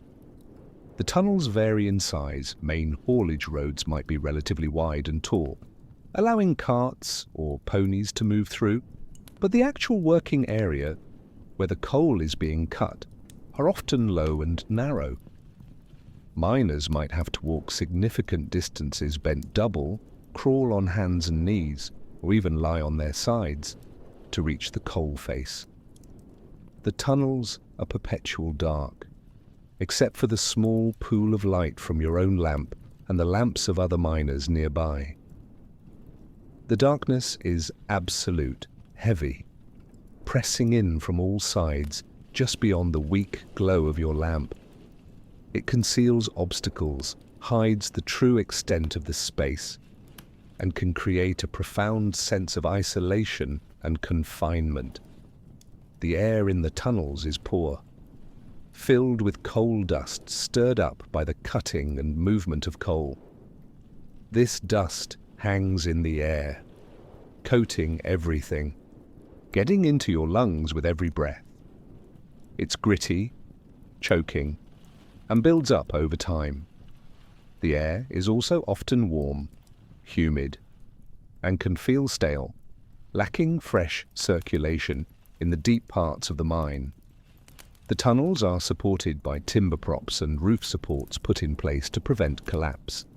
These wooden timbers groan and creak under the immense pressure of the earth and rock above. Hear their sounds, the constant unsettling creak of wood bearing a heavy load. This sound is a constant reminder that the ground above you, the hundreds or thousands of feet of earth and rock, is pressing down, and the supports holding it back are under strain. It creates a pervasive sense of unease, the feeling that the roof could come down at any moment. Water often seeps into the tunnels from groundwater, creating damp or even flooded conditions in some areas. Hear the sound of water dripping from the roof or walls or splashing underfoot. This adds to the general unpleasantness and can make the air feel cold and clammy in some parts of the mine. Working hours were spent in this cramped, dark, dusty, hot or cold, damp, and unstable environment. With the constant sound of straining timber and the knowledge of immense pressure overhead, it was a workplace fundamentally lacking in comfort, safety, and basic pleasantness, perpetual darkness, and fragile light. One of the most challenging aspects of being a Victorian coal miner was the constant absolute darkness of their working environment. Deep underground, there is no natural light whatsoever. The sun, the sky, daylight, these are things that exist only on the surface a world away. Your entire visual world is limited to the small, flickering glow of your headlamp. Early on, these were simple oil lamps essentially aflame. Later, the Davy lamp or similar safety lamps became common. These enclosed the flame within wire gauze to prevent igniting methane gas, but they provided very weak illumination, just a small, often sooty, yellow or orange light.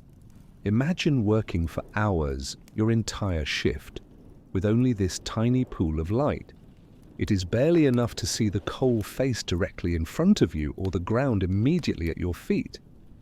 Everything beyond that small circle is plunged into profound, impenetrable darkness. This darkness isn't just an absence of light, it is a heavy physical presence. It presses in from all sides, concealing the full dimensions of the tunnel, hiding potential dangers just out of the lamp's weak reach. Your sense of depth and distance is impaired. Your world becomes incredibly small, limited to the few feet your lamp illuminates. Moving through the tunnels, your lamp casts long, unstable shadows that dance and flicker on the rough brickwork or rock walls, making familiar shapes seem strange or unsettling.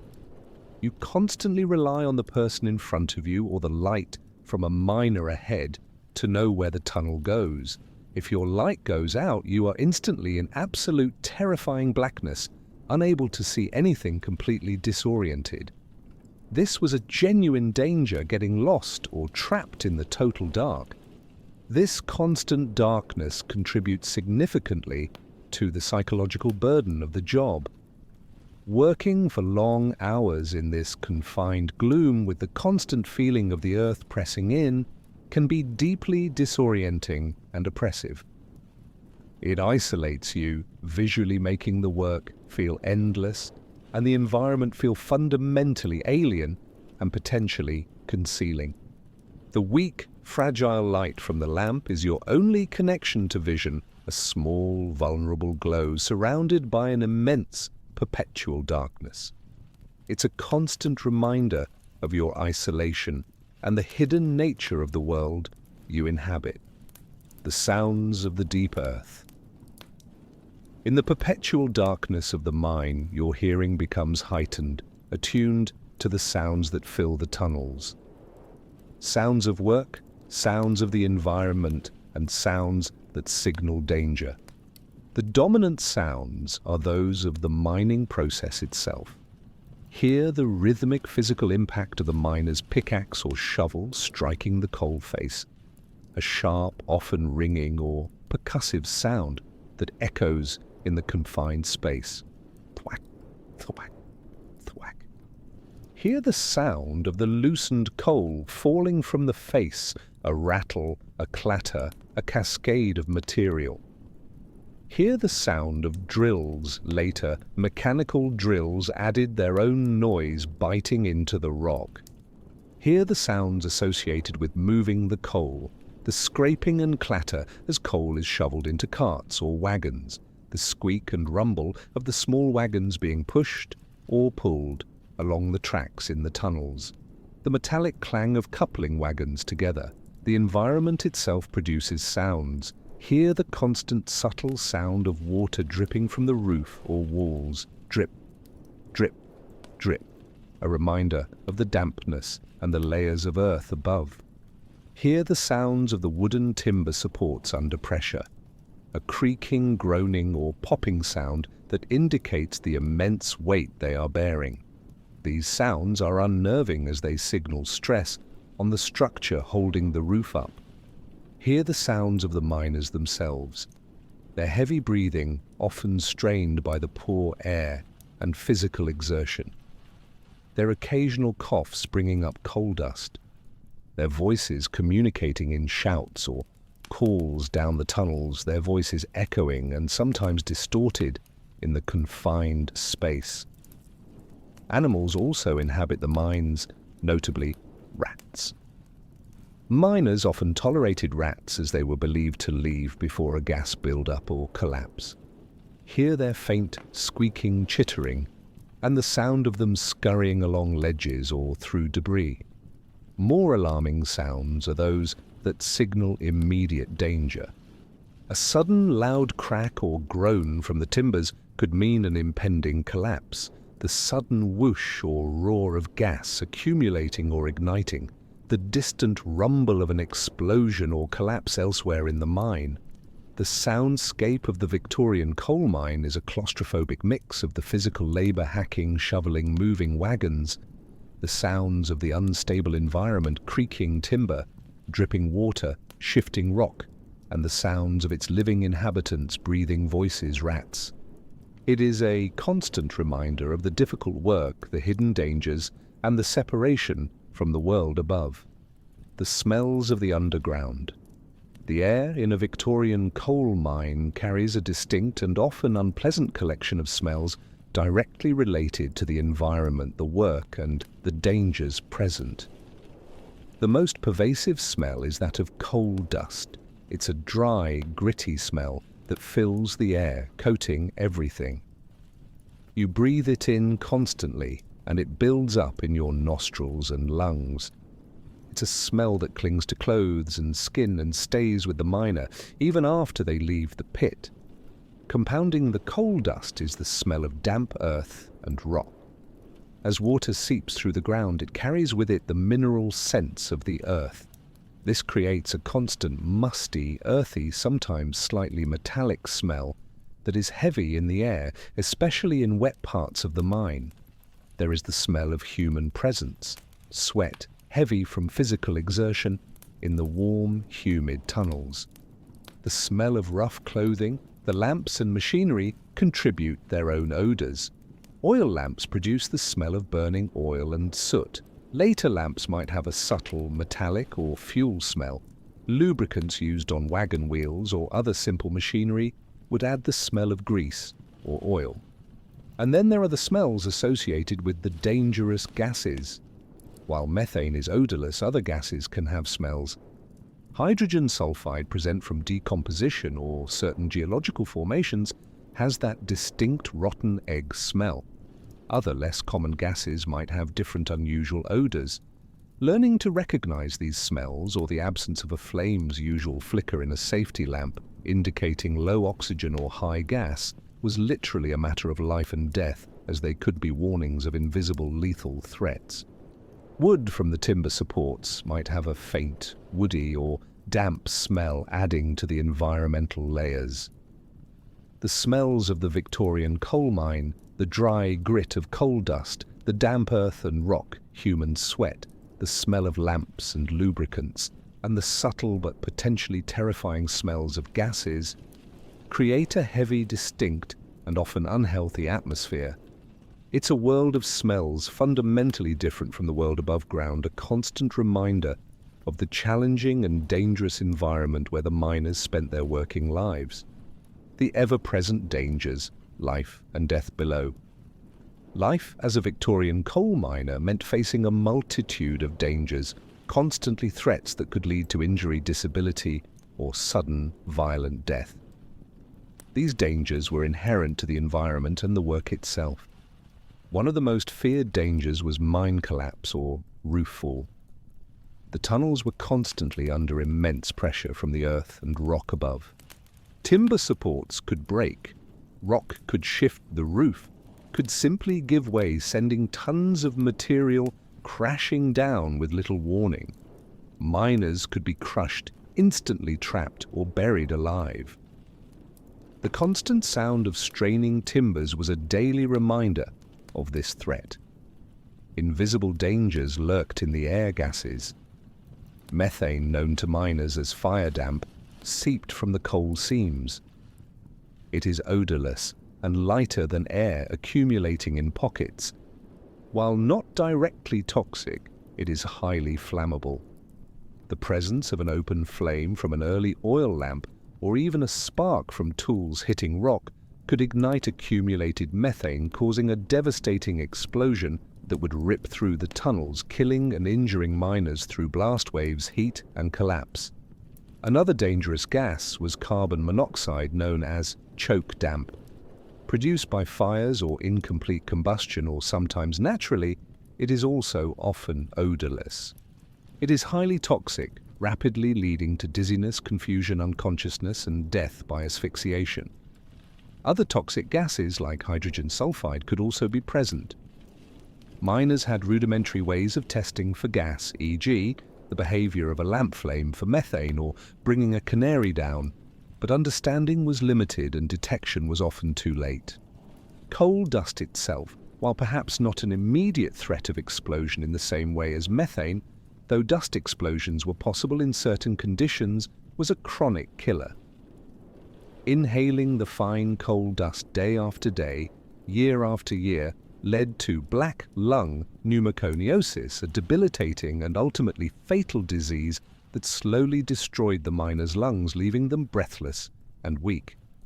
This was a slower but almost guaranteed occupational hazard for long-serving miners. Flooding was another risk. Groundwater could suddenly break into the tunnels, or heavy rain on the surface could overwhelm drainage systems, leading to tunnels filling with water, trapping miners or making areas inaccessible and dangerous. Accidents with tools, machinery like rudimentary hauling gear, or falling objects like tools or small rocks from the roof were common causes of injury. Broken bones, crushed limbs, head injuries. Working in darkness in cramped spaces, often with blunt tools, increased the risk. Rat bites, though perhaps less dramatic than collapse or explosion, were also a risk and could lead to infection in an era without antibiotics. These combined dangers, the constant threat of collapse, the invisible lethal or explosive gases, the slow destruction of the lungs by dust, the risk of flooding and physical accidents, made the Victorian coal mine one of the most dangerous workplaces of the era. Miners faced these risks with every shift, often with minimal safety equipment and little power to improve their conditions. The labor below ground, the physical grind.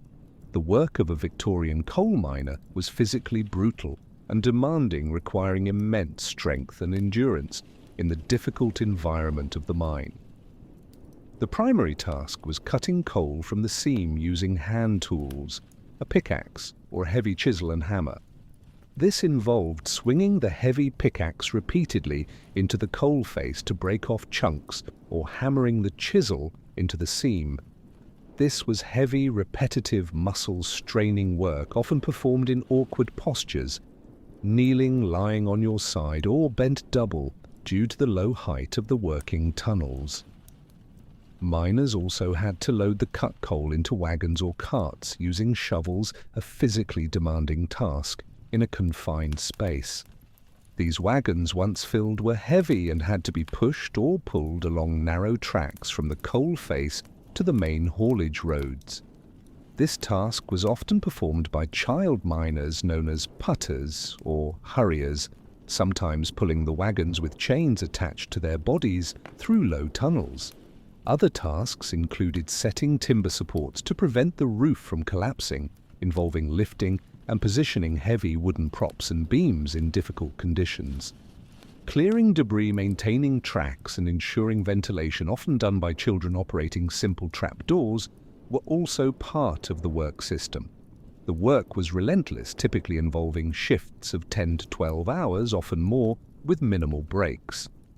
The physical exertion, combined with the poor air quality, the heat in deeper parts of the mine, and the constant tension of the dangerous environment, led to profound and chronic fatigue.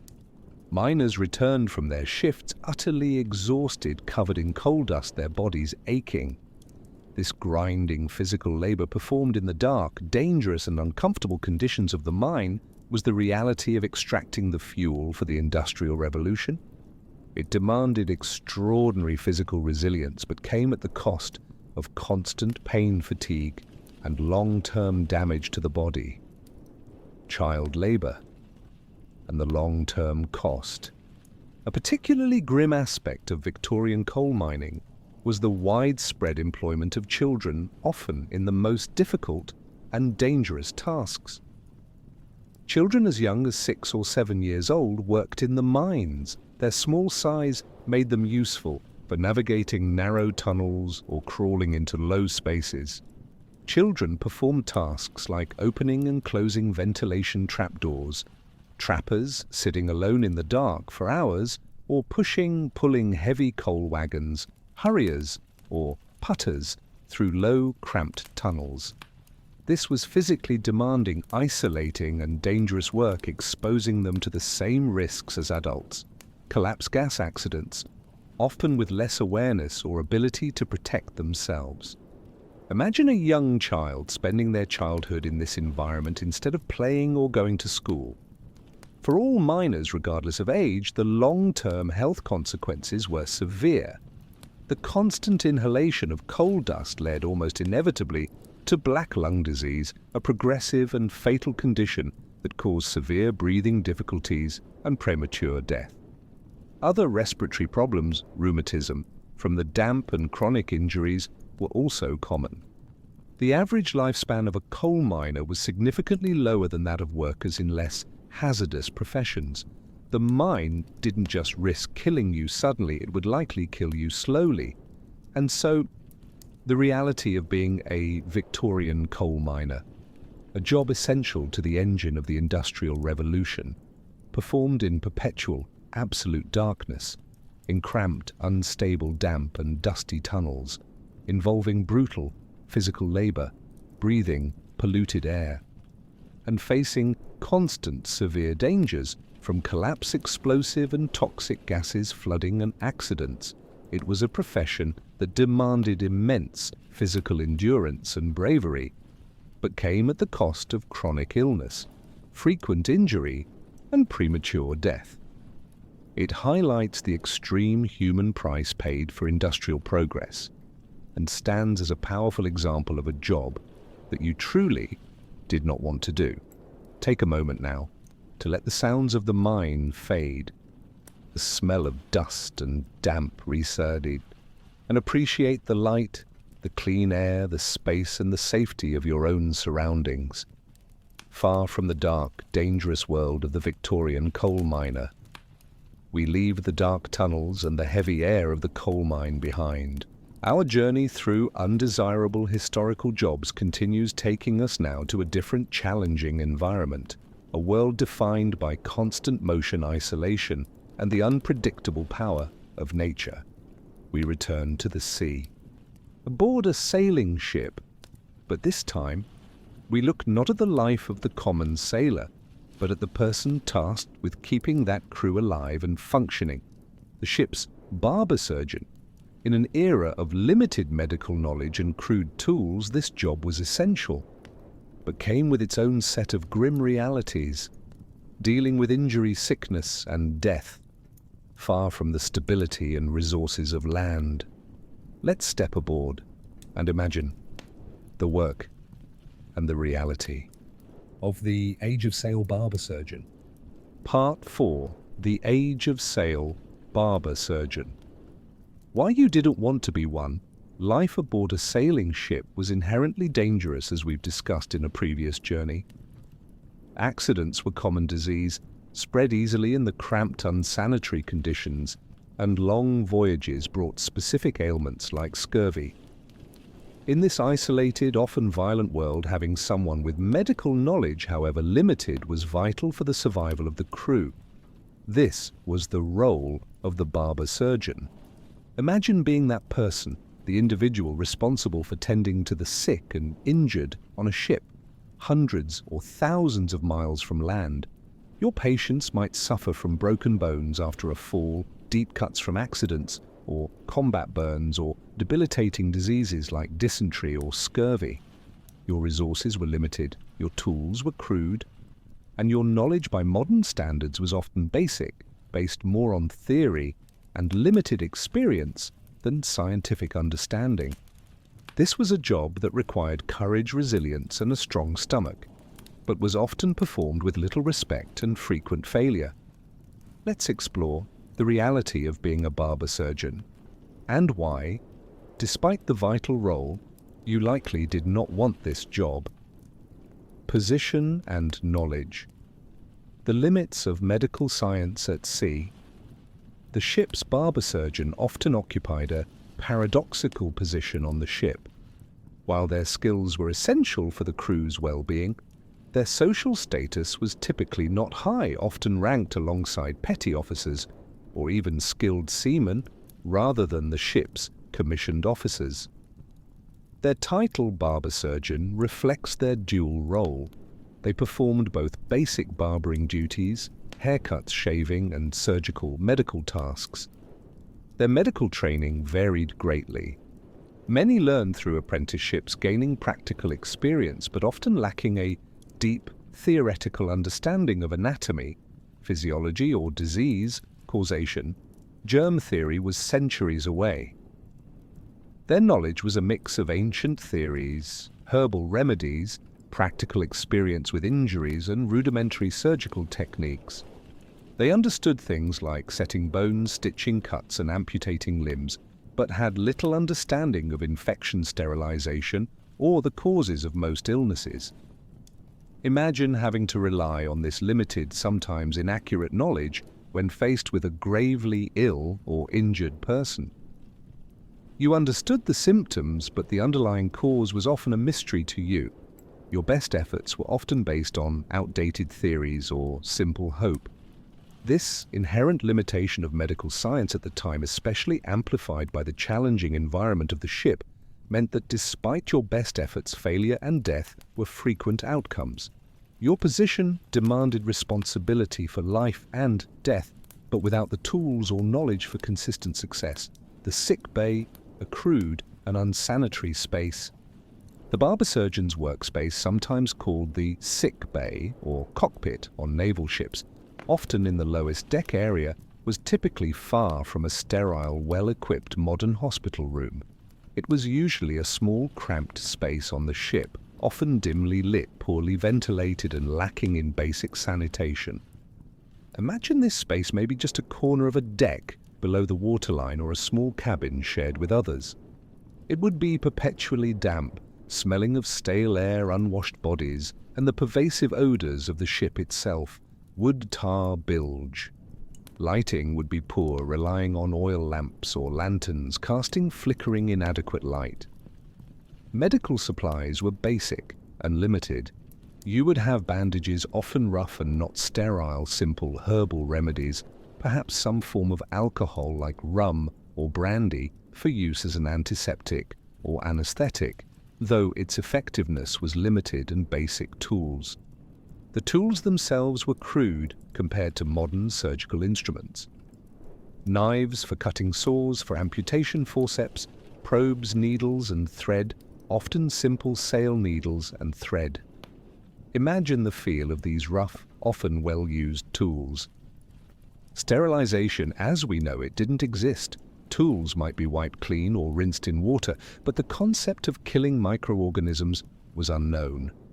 This cramped, dark, unsanitary space, with its limited and crude supplies, was where you had to attempt to treat injuries and illnesses, often in the pitching and rolling motion of the ship, far from any possibility of calling for specialized help or restocking vital supplies.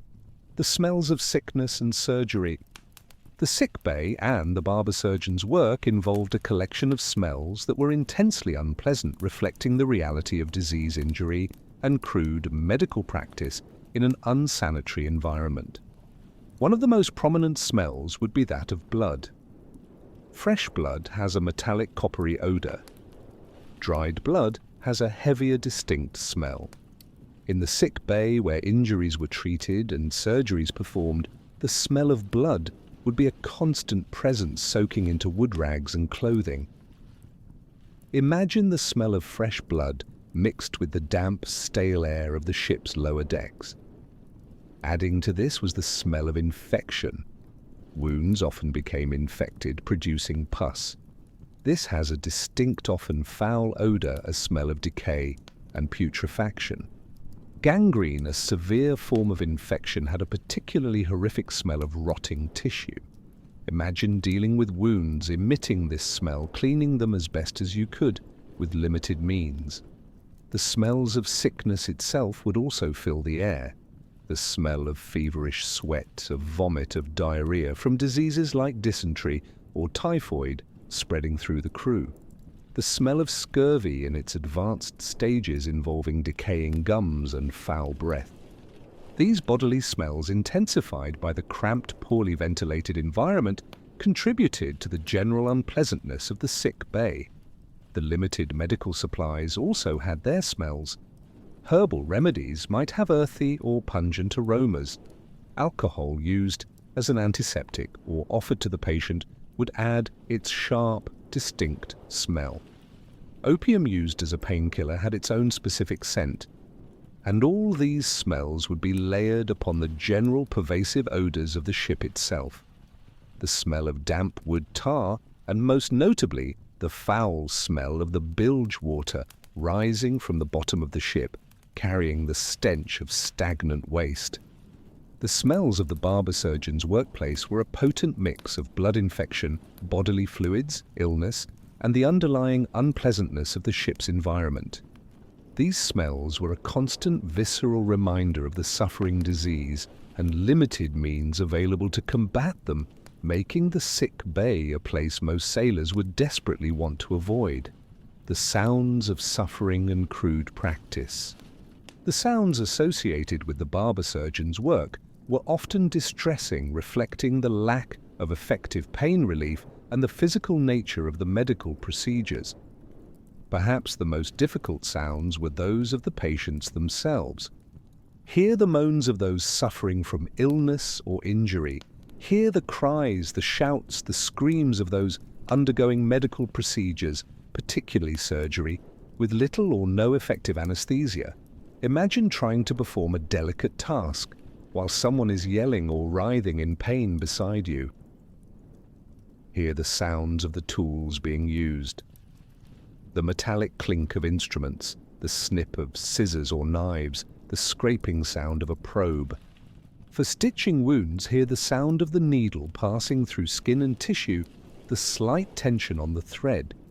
The most jarring sound associated with surgery, particularly amputations, was the sound of the bone saw. Hear the grating, tearing sound of the saw cutting through bone.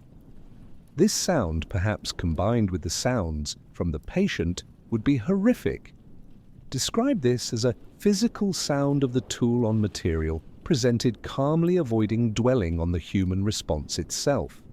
Other sounds of the sick bay included coughing, feverish, muttering, the sounds of vomiting or other bodily functions. The general sounds of the ship, the creak of the hull, the slap of waves, the shouts from the deck, would penetrate the sick bay, adding to the chaotic soundscape and making focus difficult, particularly during surgery in rough seas. The soundscape of the barber surgeon's work was often one of human suffering, expressed physically, combined with the stark mechanical sounds of crude medical instruments operating on the body, all set against the background noise of the ship. It was a world of sounds that was difficult to tune out, a constant reminder of the pain and struggle for survival. Common ailments and limited treatments. Sailors on long voyages faced specific health challenges, and the barber surgeon had to contend with them using the limited medical knowledge and supplies available. Scurvy was perhaps the most infamous disease of long voyages, caused by a lack of vitamin C. Its symptoms were grim: rotting gums, teeth loosening, and falling out old wounds, reopening weakness, lethargy, internal bleeding. Knowing its cause, diet and cure fresh citrus fruit was discovered late in the age of sail. Earlier, barber surgeons watched helplessly as crews succumbed, trying ineffective remedies like bleeding or purging. Imagine seeing sailors in agony from scurvy, knowing you had no real way to help them consistently. Infectious diseases like dysentery, severe diarrhea, typhoid, smallpox, and various fevers spread quickly in the crowded, unsanitary conditions below deck. Lacking understanding of hygiene and germ transmission, the barber surgeon had few effective ways to prevent or treat these outbreaks. Isolation was difficult on a ship, and treatments were often limited to ineffective herbal remedies, bleeding or purging, which could weaken the patient further. Injuries were common due to accidents on deck falls from rigging or combat. Barber surgeons treated cuts, burns, broken bones, and head injuries. Setting broken bones was a painful procedure with limited understanding of alignment. Infected wounds were a major problem due to lack of sterilization, often requiring drastic measures. Tropical diseases encountered in different climates also presented challenges the barber surgeon had little knowledge to combat. Facing this range of ailments, from diet deficiencies to infectious diseases and traumatic injuries with crude tools and limited knowledge, meant that the barber surgeon's success rate was often low. Many patients died despite their efforts, a grim reality they had to confront repeatedly. The surgeon's most grim task: amputation and more. While treating illnesses and minor injuries was routine, the barber surgeon's most challenging and often terrifying task involved surgery, particularly amputations. In a world without antibiotics and effective sterilization, a severe injury to a limb, a bad fracture, a crushing wound, or damage from cannon fire in battle often meant that infection was inevitable and rapidly fatal. Amputation was frequently seen as the only way to save a person's life by removing the injured or infected limb before the infection spread. Imagine the scene: the patient brought to the sick bay or simply laid out on a table in the dim, often moving space. There was little to no effective anesthesia. The patient might be given alcohol like rum or a dose of opium, or simply held down by other crew members. The procedure itself was brutal and swift, aiming for speed due to the lack of pain relief and the risk of the patient going into shock. The surgeon would use a sharp knife to cut through skin and muscle, exposing the bone. Then a bone saw would be used to cut through the bone. Imagine the sound of the saw on bone. After the limb was removed, the surgeon would use forceps to pull out arteries and tie them off to control bleeding, and often use a heated iron to cauterize burn the end of the stump to stop severe bleeding and seal the wound. Imagine the hiss and smell of burning flesh described clinically. The stump would then be bandaged, often with rough, unsterile cloth. The risk of infection after amputation was extremely high. Despite the drastic measure, many patients died days later from infection, fever, or shock. Other surgical tasks included setting broken bones, a painful process with limited ability to check alignment afterwards. Stitching deep cuts, again, risk of infection was high, or lancing and draining abscesses or buboes, swellings, from diseases like plague or syphilis in later periods. These procedures were physically demanding, required courage from both surgeon and patient, and carried high risks. This constant need to perform physically demanding, often agonizing and frequently unsuccessful procedures dealing directly with blood tissue and bone was a defining and profoundly grim reality of the barber surgeon's work. More than just surgery. And the weight of responsibility. Beyond the surgical and medical tasks, the barber surgeon also often performed basic barbering duties for the crew, like cutting hair and shaving beards. This traditional part of the role provided a more mundane task amidst the grim medical work. They might also be responsible for maintaining basic sanitary conditions on the ship, such as supervising the cleaning of sleeping areas or ensuring waste was properly disposed of according to ship standards. The barber surgeon carried a significant weight of responsibility for the health and well-being of the entire crew. They were the only one on board with even limited medical knowledge. They had to make life and death decisions with inadequate information, limited tools, and no possibility of consulting a more experienced colleague or sending the patient to a better equipped facility. This isolation in their role, the constant pressure to act in emergencies, and the frequent experience of losing patients despite their best efforts due to the limitations of medical science and the challenging environment, created a significant psychological burden. They were often the last hope for a sick or injured sailor, and they had to face failure repeatedly, sometimes under scrutiny from the captain or other officers. And so, the reality of the age of sail barber surgeon. A job essential for survival on long voyages, requiring physical courage and a strong stomach, dealing directly with injury, disease, blood, and death, performing crude medical procedures like amputations with limited knowledge and tools, in unsanitary conditions, often facing failure and bearing the weight of responsibility for the crew's health in isolation. It highlights the harsh realities of historical medicine, the bravery required to practice it in such conditions, and the limitations faced even by those trying to help. It was a job defined by constant exposure to suffering and death, performed without the comfort, knowledge, or tools we expect today, making it a clear example of a profession that you truly did not want to have. Take a moment now to let the smells of the sick bay fade, let the sounds of the ship and the saw recede, and appreciate the stability, cleanliness, and advanced medical care available to you, far from the grim duties of the barber surgeon at sea. We have reached the end of our journey tonight through some of history's most undesirable professions. From the solitary figure of the medieval executioner, navigating social stigma and the grim tools of law, to the gong farmer, working in the deepest, most unpleasant filth under the cover of darkness, to the Victorian coal miner, facing constant dangers in the dark, dusty tunnels beneath the earth. And finally, the age of sail barber surgeon, confronting illness and injury with crude tools on the unpredictable sea.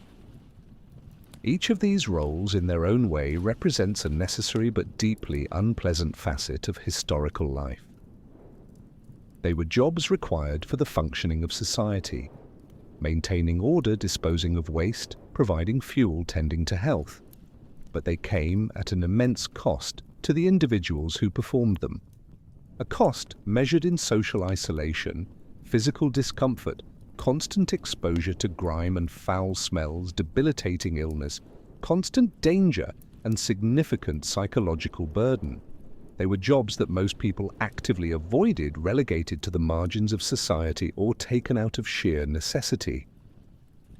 Thinking about the realities of these lives, the smells they endured, the sounds they heard, the physical pain they experienced, the dangers they faced daily, it throws into sharp contrast the conditions of labor and life that we experience today. While challenging and difficult jobs still exist, modern society has, for the most part, built layers of safety, sanitation, medical care, and social recognition around many tasks that were historically performed in horrific conditions. Waste disposal is managed by sanitation workers with protective gear and modern systems, not individuals wading in pits. Mining, while still dangerous, has vastly improved safety protocols, ventilation, and health monitoring compared to the Victorian era. Medical care, even in challenging environments, is based on centuries of scientific advancement, sterile practices, anesthesia, and effective treatments, not crude tools and guesswork. The people who performed these jobs in the past were essential. They endured conditions that most of us today would find unbearable. Their labor, often invisible or ignored by the respectable society of their time, was fundamental to the progress and functioning of those historical worlds. Remembering their realities acknowledges their contribution and highlights how far we have come in valuing human comfort, safety, and well-being, even in the most challenging of tasks. So now, as the echoes of the executioner's tools fade, the smell of the gong pit recedes, the dust of the mine settles, and the sounds of the ship's sick bay are left behind. Allow your mind to return fully to your own peaceful space. Feel the comfort beneath you, the cleanliness around you, the safety of being in a place with light and fresh air. There are no pits to descend, no tunnels to crawl through, no crude tools waiting, and no social stigma attached to your necessary tasks. Let any lingering thoughts of those difficult lives gently dissolve into the quiet of the night. There is nothing left to do now but allow yourself to fully relax. Release any tension you might still be holding. Allow your body to sink deeper, heavier into your bed or chair. Focus on the feeling of ease, of safety, of comfort. You are here, now, safe and warm and ready for rest. Thank you for joining me on this exploration of history's undesirable jobs. I hope it has been peacefully informative and that you feel ready now to simply drift. Allow yourself to settle, let your breathing deepen and slow. Drift now towards a peaceful sleep. Good night.